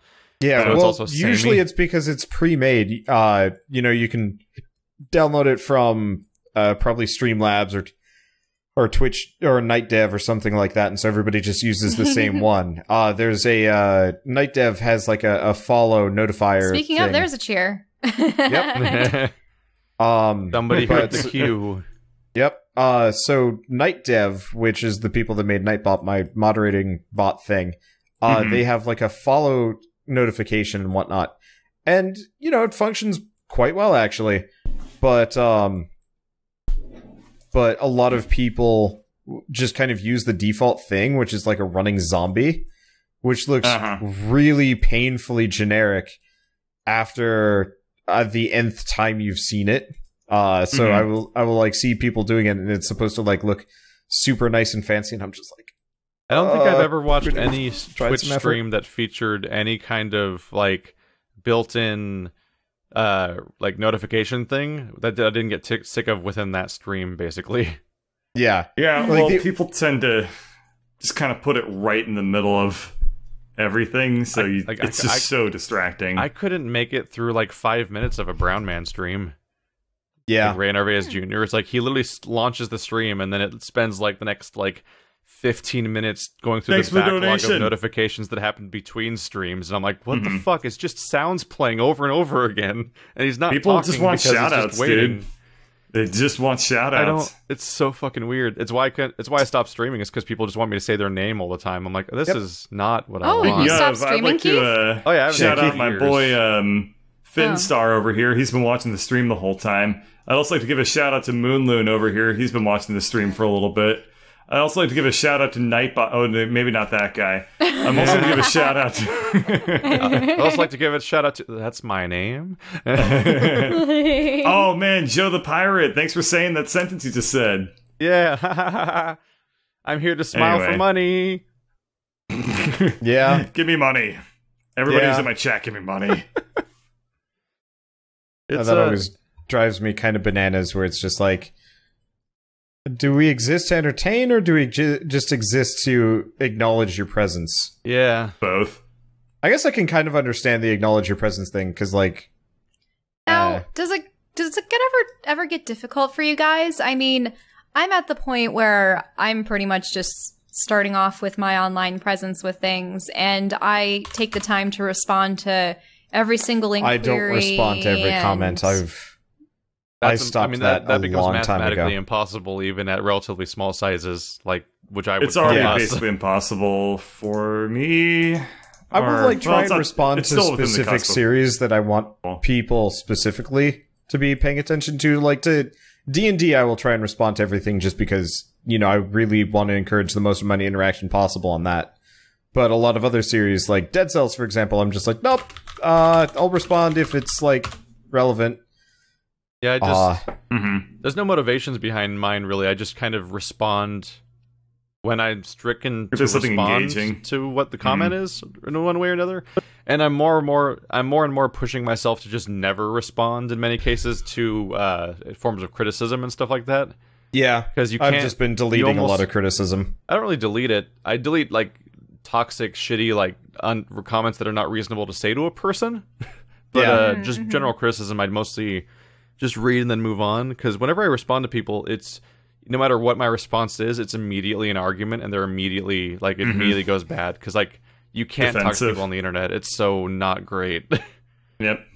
And then it always, and like I don't want to like if they watch me on a regular basis and stuff like that, and then they have a criticism of some kind, and I respond to that, and then they take it as an argument, and they take it the wrong way, and then that's the ongoing thing. Like, it's really only it only hurts everyone in many cases for me to bother responding to certain comments. So mostly I answer questions, but only some questions. Definitely trying to never answer questions anymore when people keep asking me what I plan on playing, because they keep asking it, and there's no localized place to answer it. So it'll keep happening anyway. That's kind of an issue I have to the extreme with streaming, because I will have somebody show up and be like, Wander, are you going to play Injustice 2?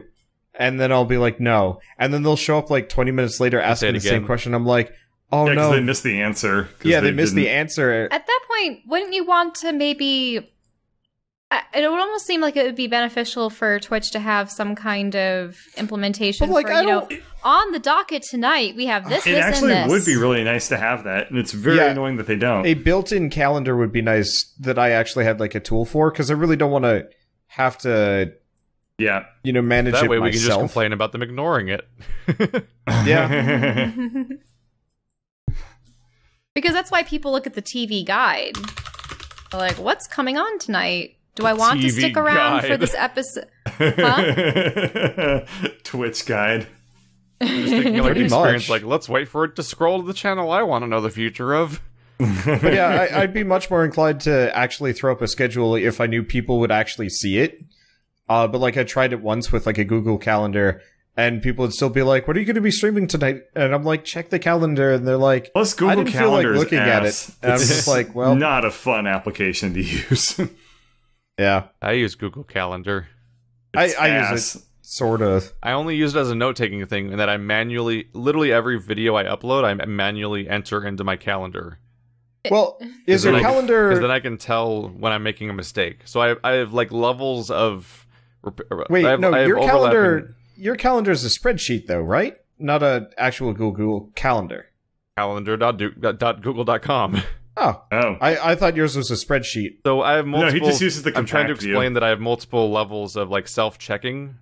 Because I have plenty of experiences back in Sad Games days of like videos not going up the same day or accidentally being scheduled for the same time of the same day or like something not quite being checked correctly. So I have two things basically. One, I have a physical grid paper pad that I grabbed where I write down on the x-axis like along the left side I have like the names of the games I'm playing right now. And then along the top of it, I have the days, like Monday, Tuesday, Wednesday, and so on, just the letter written down and repeating across the page. And I just take a Sharpie and I just color in the square of each for each video I record for each game so I can tell how my schedule is. Like, that's what I refer to when I'm recording to make sure I get what done that day, what needs to be done, and I can see what my general future looks like. But on the Google Calendar, I add them to the calendar in the moment where I actually upload it to my channel.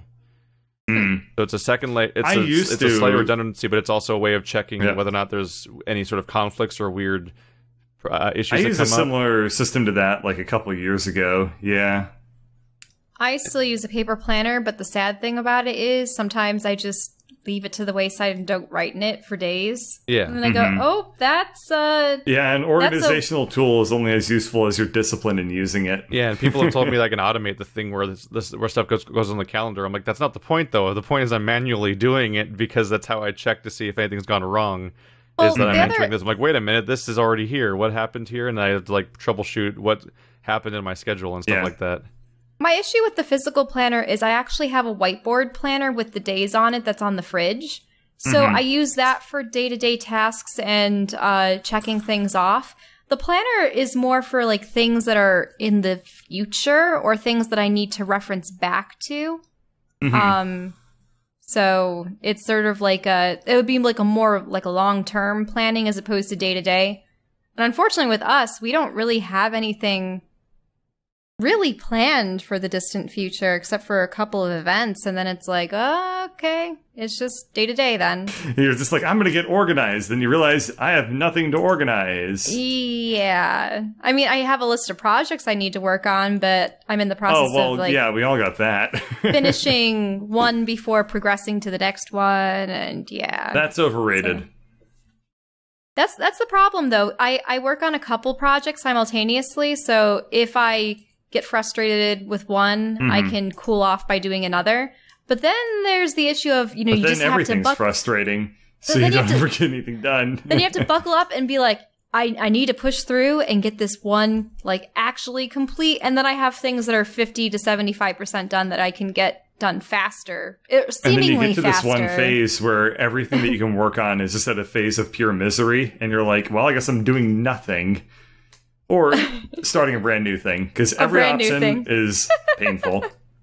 Well, there's always What's the your ugly, organization ugly like, phase. Wander? Do you use I have calendars or what do you use? Okay, so I have a spreadsheet. I mean, for the most part, I have a pretty good memory of like what episode I need when. Sometimes I'll forget. On kind of regular weeks, I'll have a spreadsheet that I can just keep a hold of and just be like, okay, so I'm gonna need like this episode this day. Weeks like the past 2 weeks, pure chaos. I'm just like, well, if I miss a video, I miss a video. I have more important things to do than, get... Yeah, and I noticed that you uploaded part 1 of Bokita and then took like 2 weeks off before part 2 or something. Was that recording or rendering? A bit of both.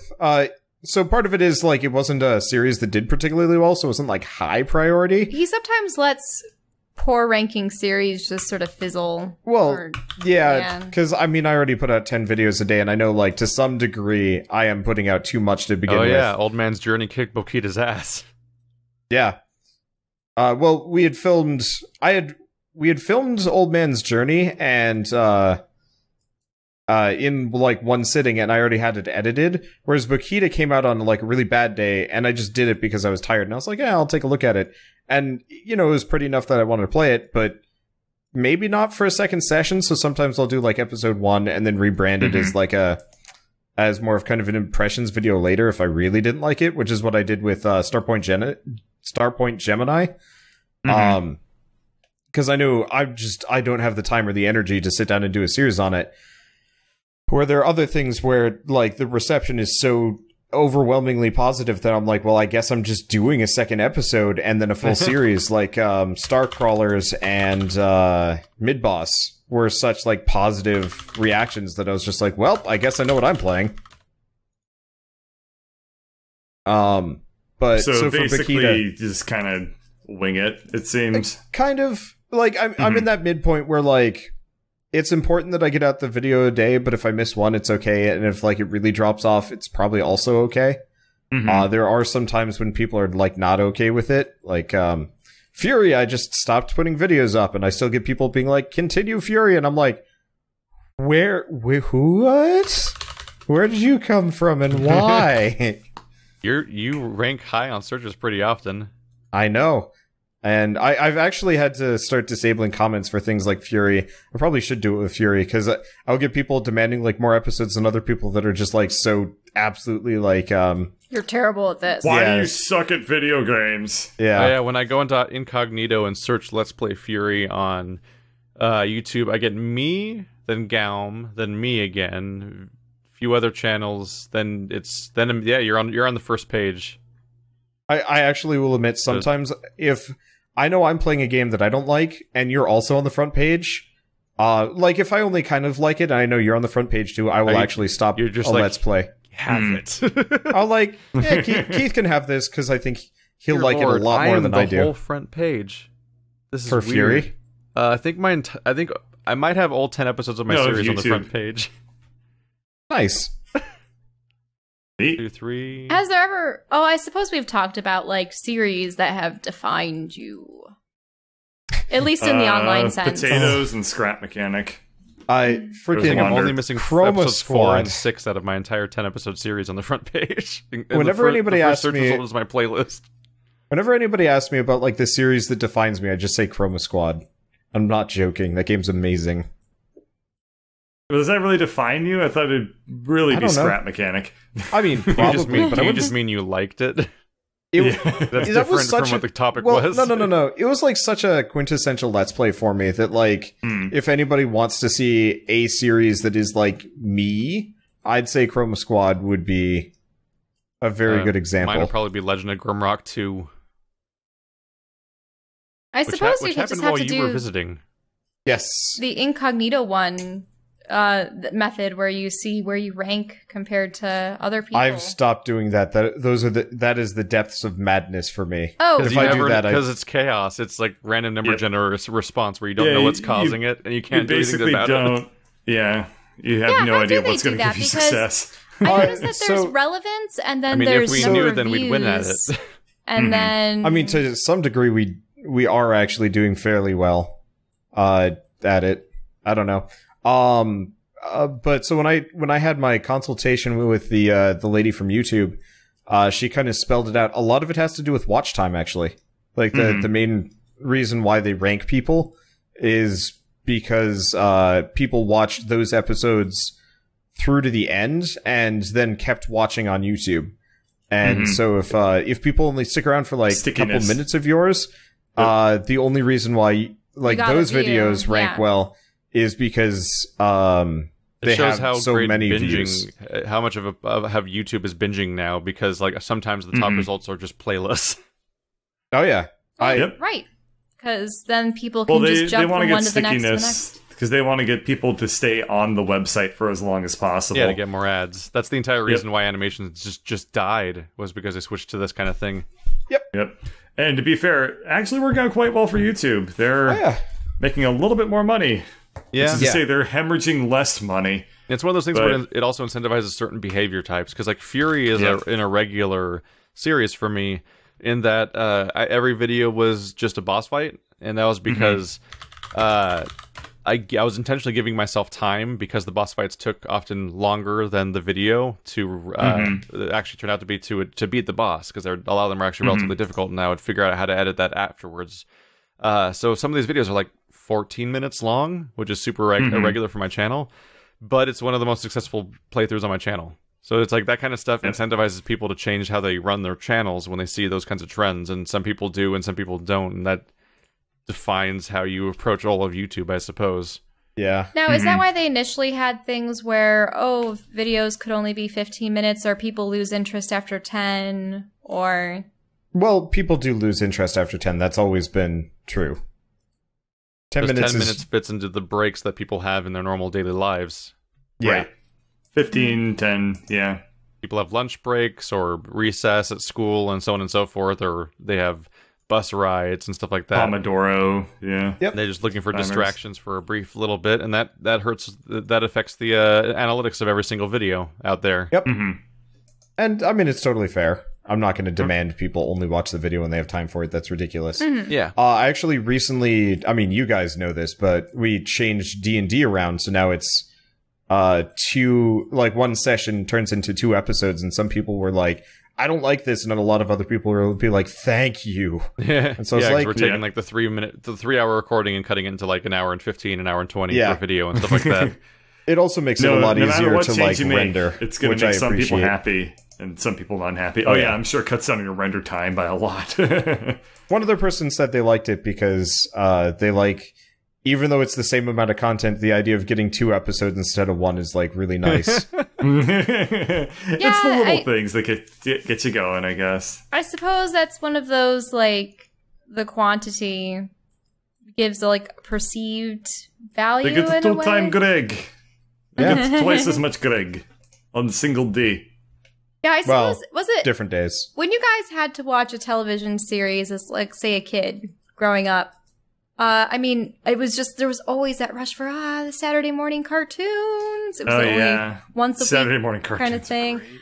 I find They were great. I miss them. I find that when Still around, they just suck. a show is Yeah. on multiple days of a week, sometimes you just miss an episode and that's it. It's like, oh no, I'm an episode or 2 off. It's not just that they... I mean, if that's happening, it's reruns anyway.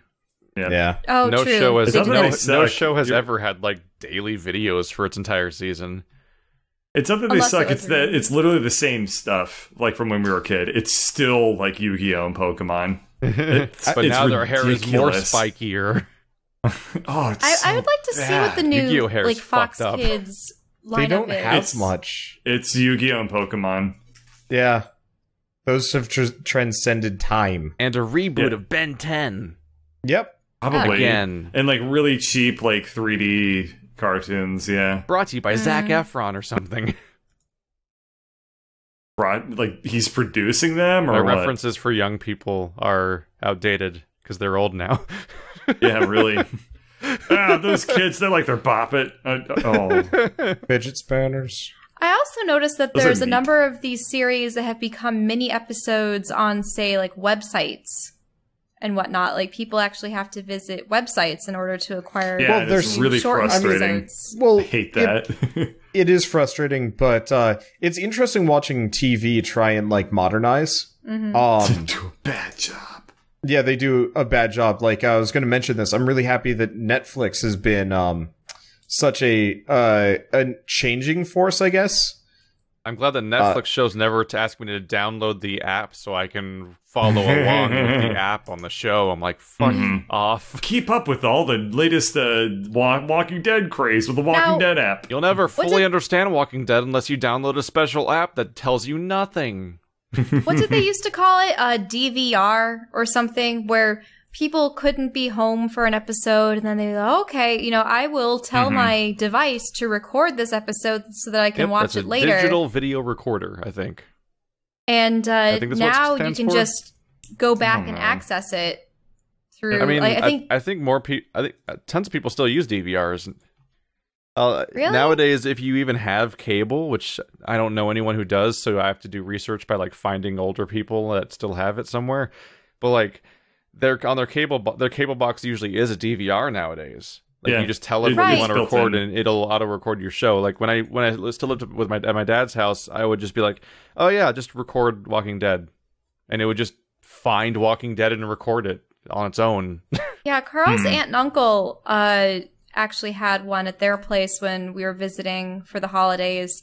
And it was interesting seeing how it somehow had a library of episodes that had aired that day or previous days. And I don't know if it was necessarily anything that they specifically told it to record, or if the channel itself had just kept a directory of what had aired that day and what you could view at any time at your leisure. I mean, I suppose if you're paying for the service, it would make sense. But it's like, I mean, people really do want to watch things at their own convenience now rather than, scheduled times. It was weird watching how certain dynamics would come out, because they had the DVR functionality, but they also had on-demand functionality, and the two would butt heads a lot. Where you could search, you'd basically go into your guide in your provider, and you would search the name of a show, and you'd basically have two different options, which is like, one of them is on demand, which is that you could try to just buy it. You rarely have the ability to get it just for free on demand, but also you could get it. Yeah. You could also just queue it to record. So instead of being like, I'm going to watch it right now on demand, you could be like, oh, I'll just queue it to record, and the exact same show will happen at me, but later. Basically, it was like it was like the equivalent of having like the ability to watch something right now on Netflix, or get. Well, do you want to pay $10 to go to a free. movie theater? Or do you want to wait for it to come out on DVD and rent it? But somehow get for free, because they would just come in the mail. Because that's what DVR feels like. It just shows up on your thing like, oh, it's here now.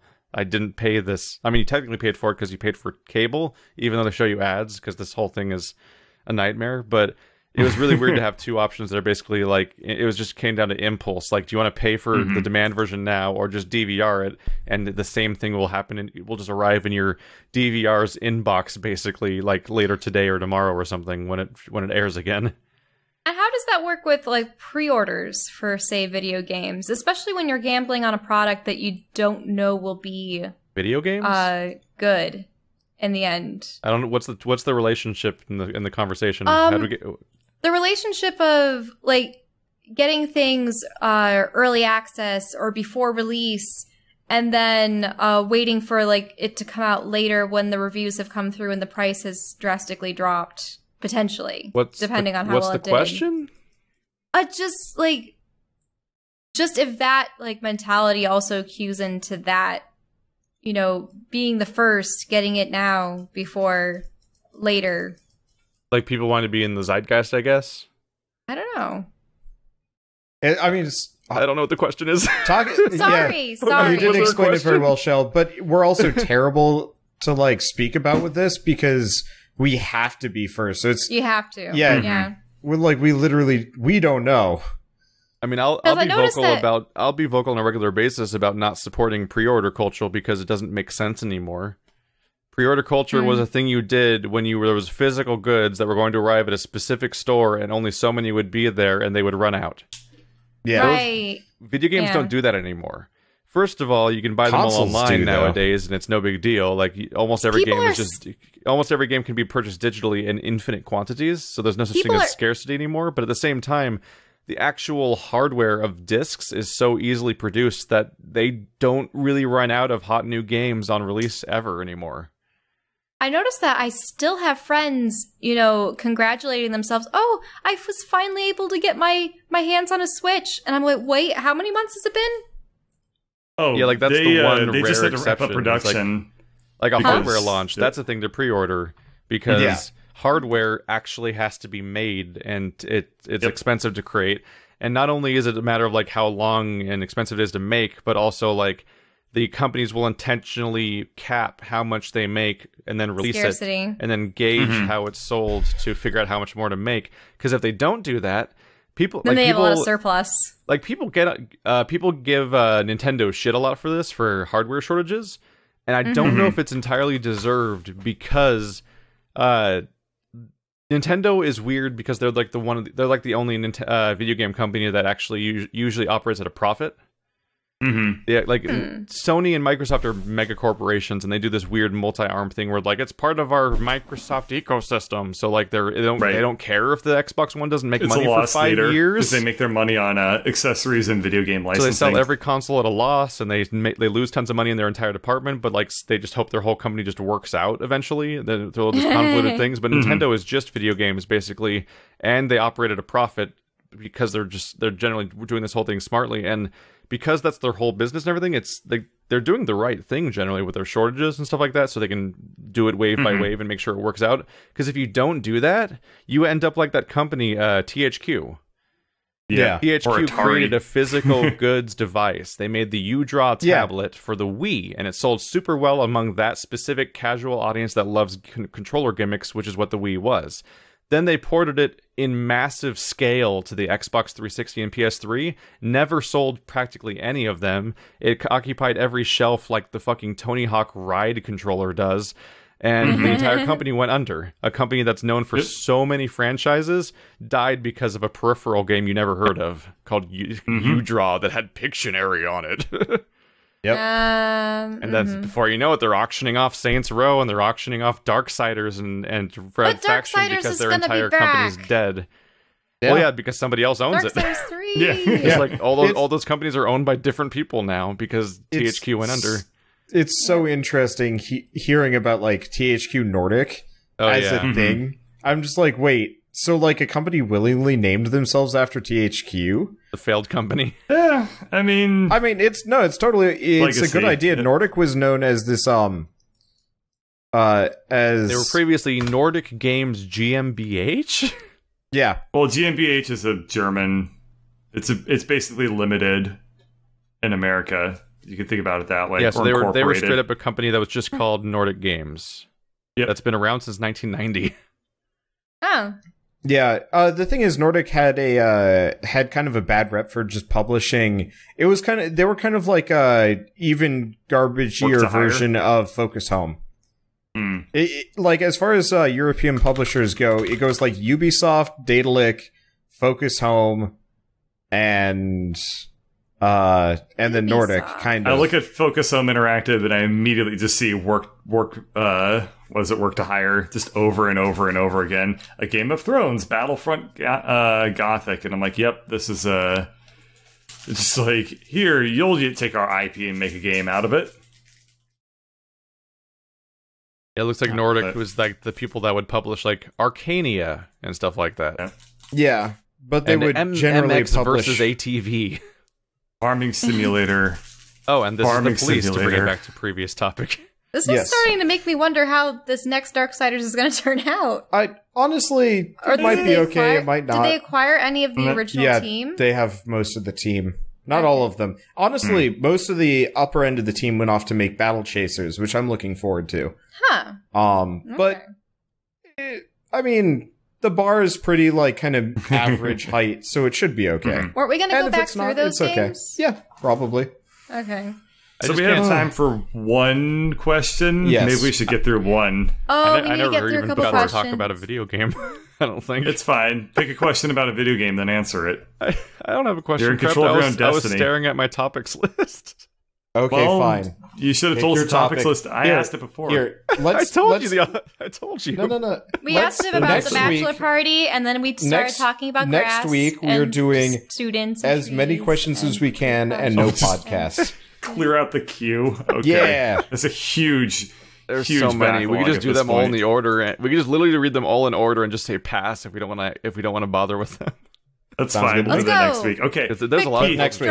Keith, talk about your feelings or whatever the hell it was you wanted to do. I just wanted to give an update. That's a good way to introduce someone to a topic, right? Is to condescend at them just as hard as you can. For the last 90 minutes, I've been trying to break in to give an update on the Neo situation. Like all the way back when he was talking about his roguelike. Yeah, because I talk about a repetitive game, and I'm like, I literally can't ever. There's so many moments in my audio form where I make were you talking about? I make like a sound. Either mid boss or I was going to talk about Dead Cells. Mid boss a little bit. You're streaming your. No, okay, go. Keith, you have the floor. So to recap what happened before, like Neo is a very Souls-like-ish game made by the Ninja Gaiden developers, and back in the day, me and a long time ago at this point, Andrew Wander and I played it in the beta in co-op, and it was like a really intuitive thing because you would just join each other in a lobby in matchmaking and be like, let's play dot mission next, and you would just play the missions in the game, and it was really straightforward. And so our co-op series died immediately when the real game came out, and they stripped that feature out of it. Still had lobbies, but you could literally only play levels you've beaten before. So like we'd have to meet up every time we beat any level to play again. So like it died immediately because it meant playing levels that we'd already played while being over-leveled for them because we already have all the experience, and it was a weird nightmare. So I proceeded to play the entire game over the next few months, and I think I brought up before the criticisms of like the fact that like it goes way too heavy into becoming a dungeon crawler in like the worst ways. Because the game is super heavy into loot grinding, and like everything is dropping is just 500 different copies of the same katana but with different numbers on them constantly. So every mission every time you finish a mission, you're comparing 20 items against each other to see which one's the betterest one.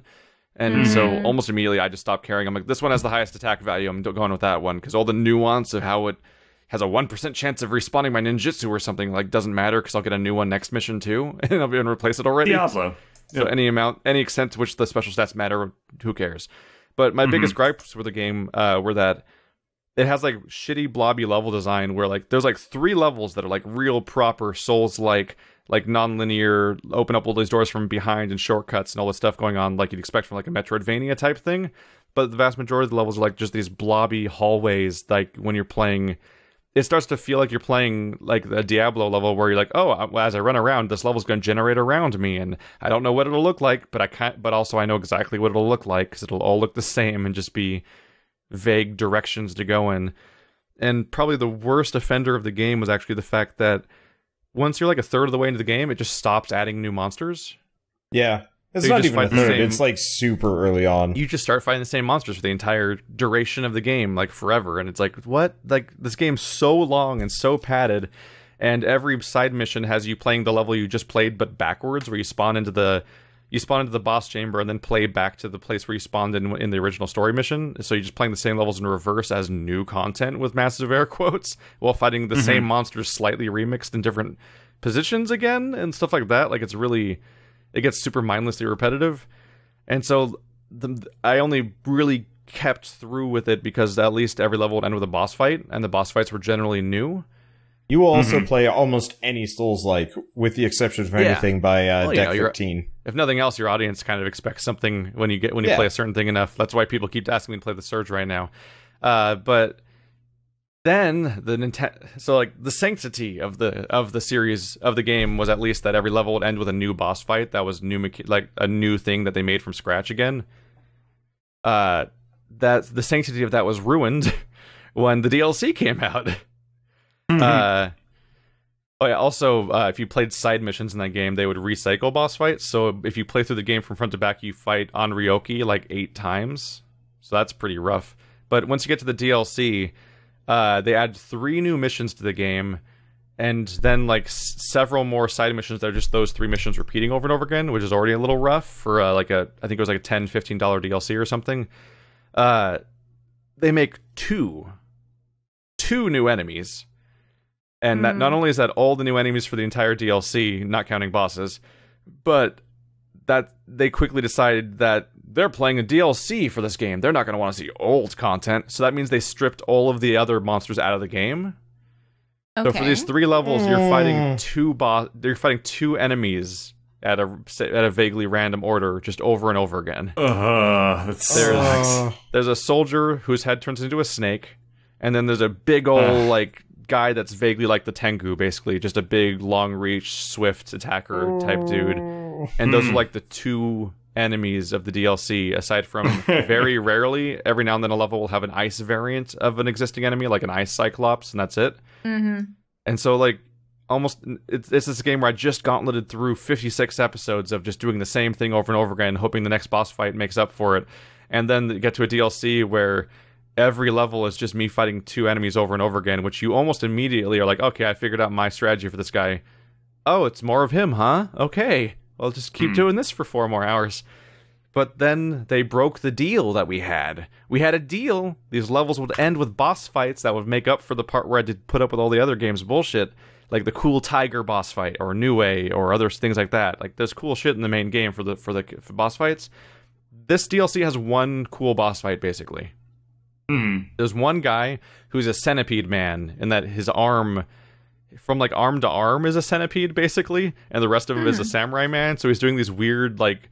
He'll switch between doing like samurai style like attack swings and then doing ridiculous like rolls and like at midair like weird swings of his super long centipede arms and crap. Like he has a custom moveset like you'd expect from a boss fight. But then there are 3 more boss fights, one of which is some lackey that I've forgotten the name of already, one of which is kind of a big deal for this kind of fiction. It's Date Masamune, like the guy with the fucking crescent samurai helm that they always like to mythify in all of these video games that go through the era, like Samurai Warriors and whatnot. And then some girl named Maria, that's this game's obligatory. The West is actually corrupting Japan, which is how the main game ended too. What? She's a Spanish girl. The main in the main campaign, you're going through Japan, but you're from Ireland and you're defending Japan from a guy that. Some evil white guy you find in London. So it's like both the hero and the villain are white, but you're going through Japan for it, and it's like slightly troubling in some ways, but I'm not really bothered by it. It's just I'm just mostly just laugh at the idea that like it's like it's literally like the problem and the solution are both foreign to the country that the game takes place in, and weirdly, and it mostly became funny because the DLC did it again.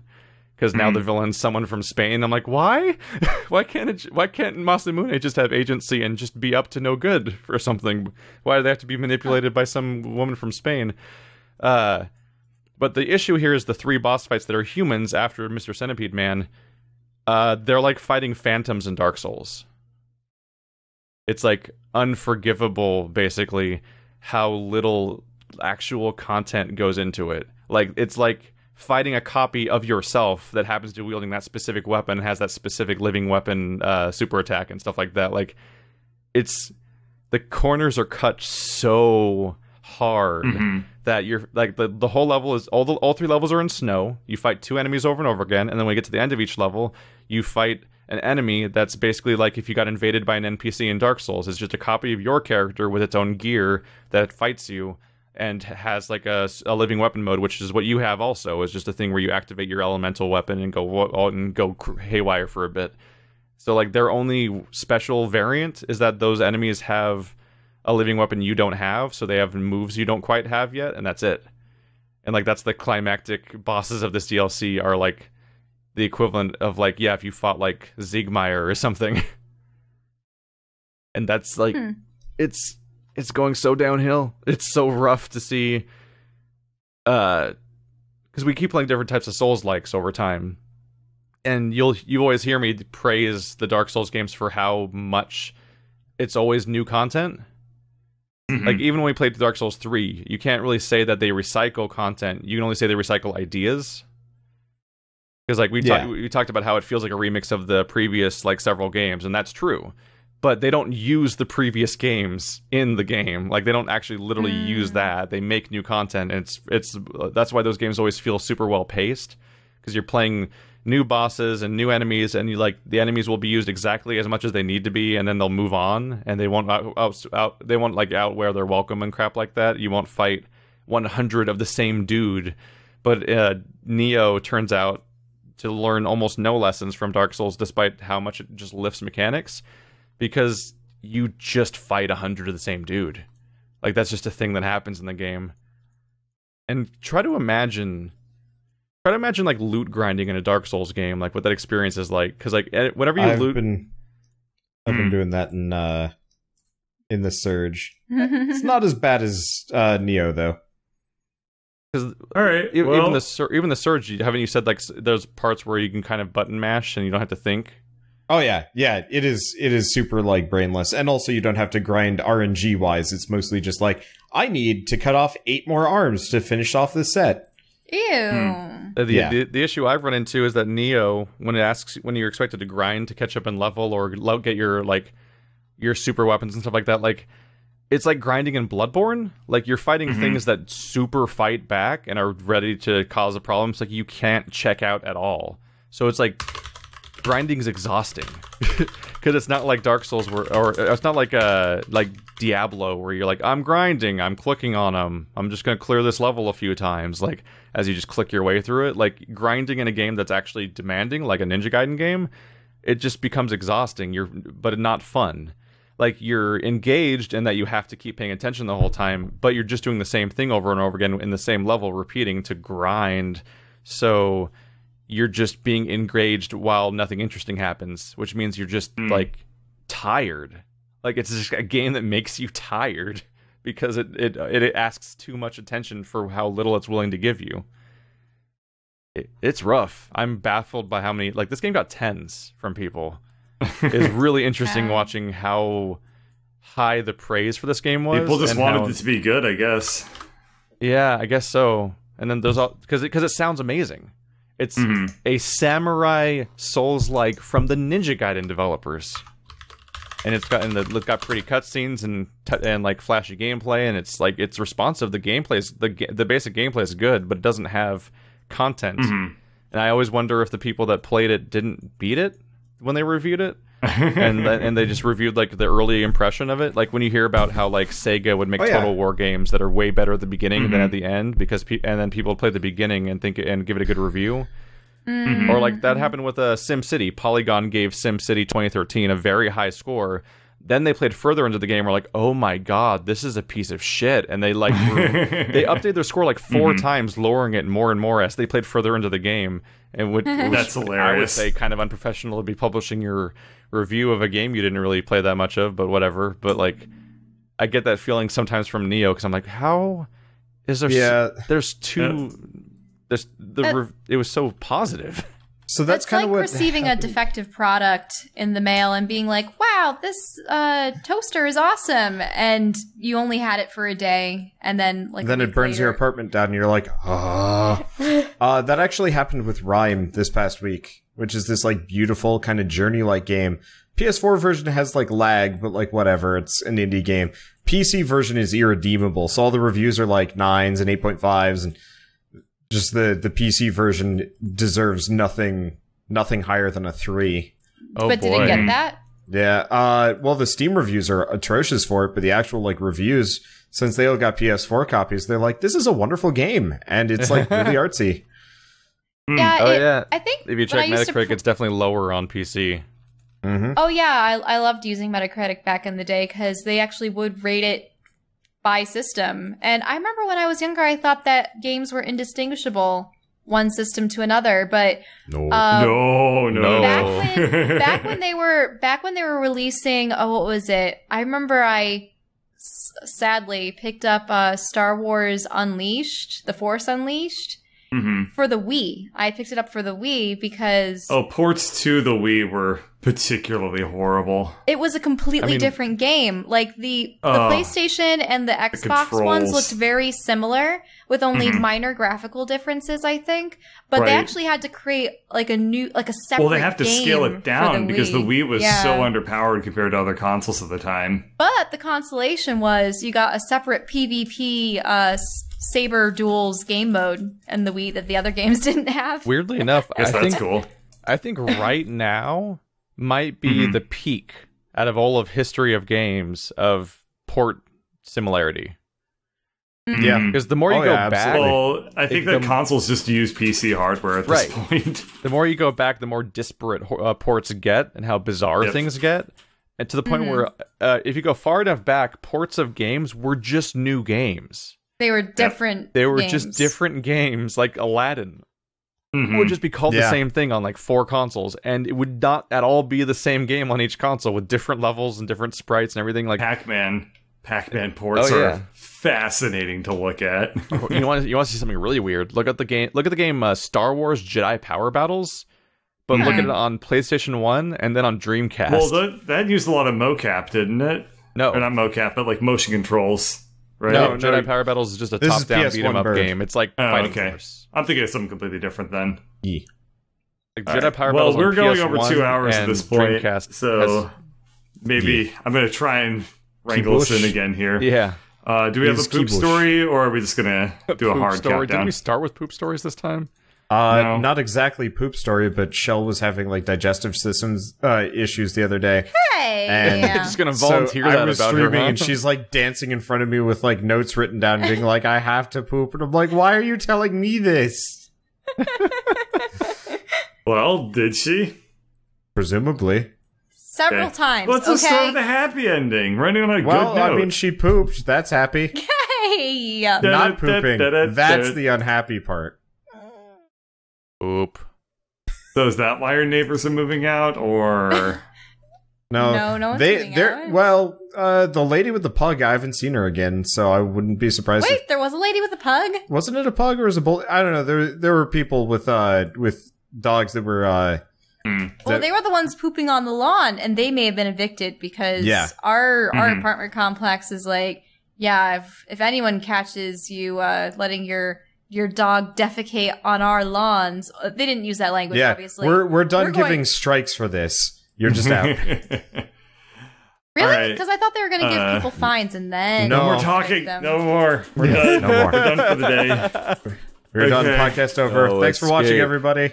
No. Send questions. Watch it on SoundCloud. Watch it on iTunes. It's on apparently. iTunes. There's links in places. Yeah. I can't just say the iTunes link. It doesn't work that way. It's itunes.com/IJKP17- capital P colon 886. The fuck is happening? What have we become? Oh no. Yes. He's already playing. Are we even going to make it to 30 episodes, or are we Astoria? just going to be like puddles? Hey.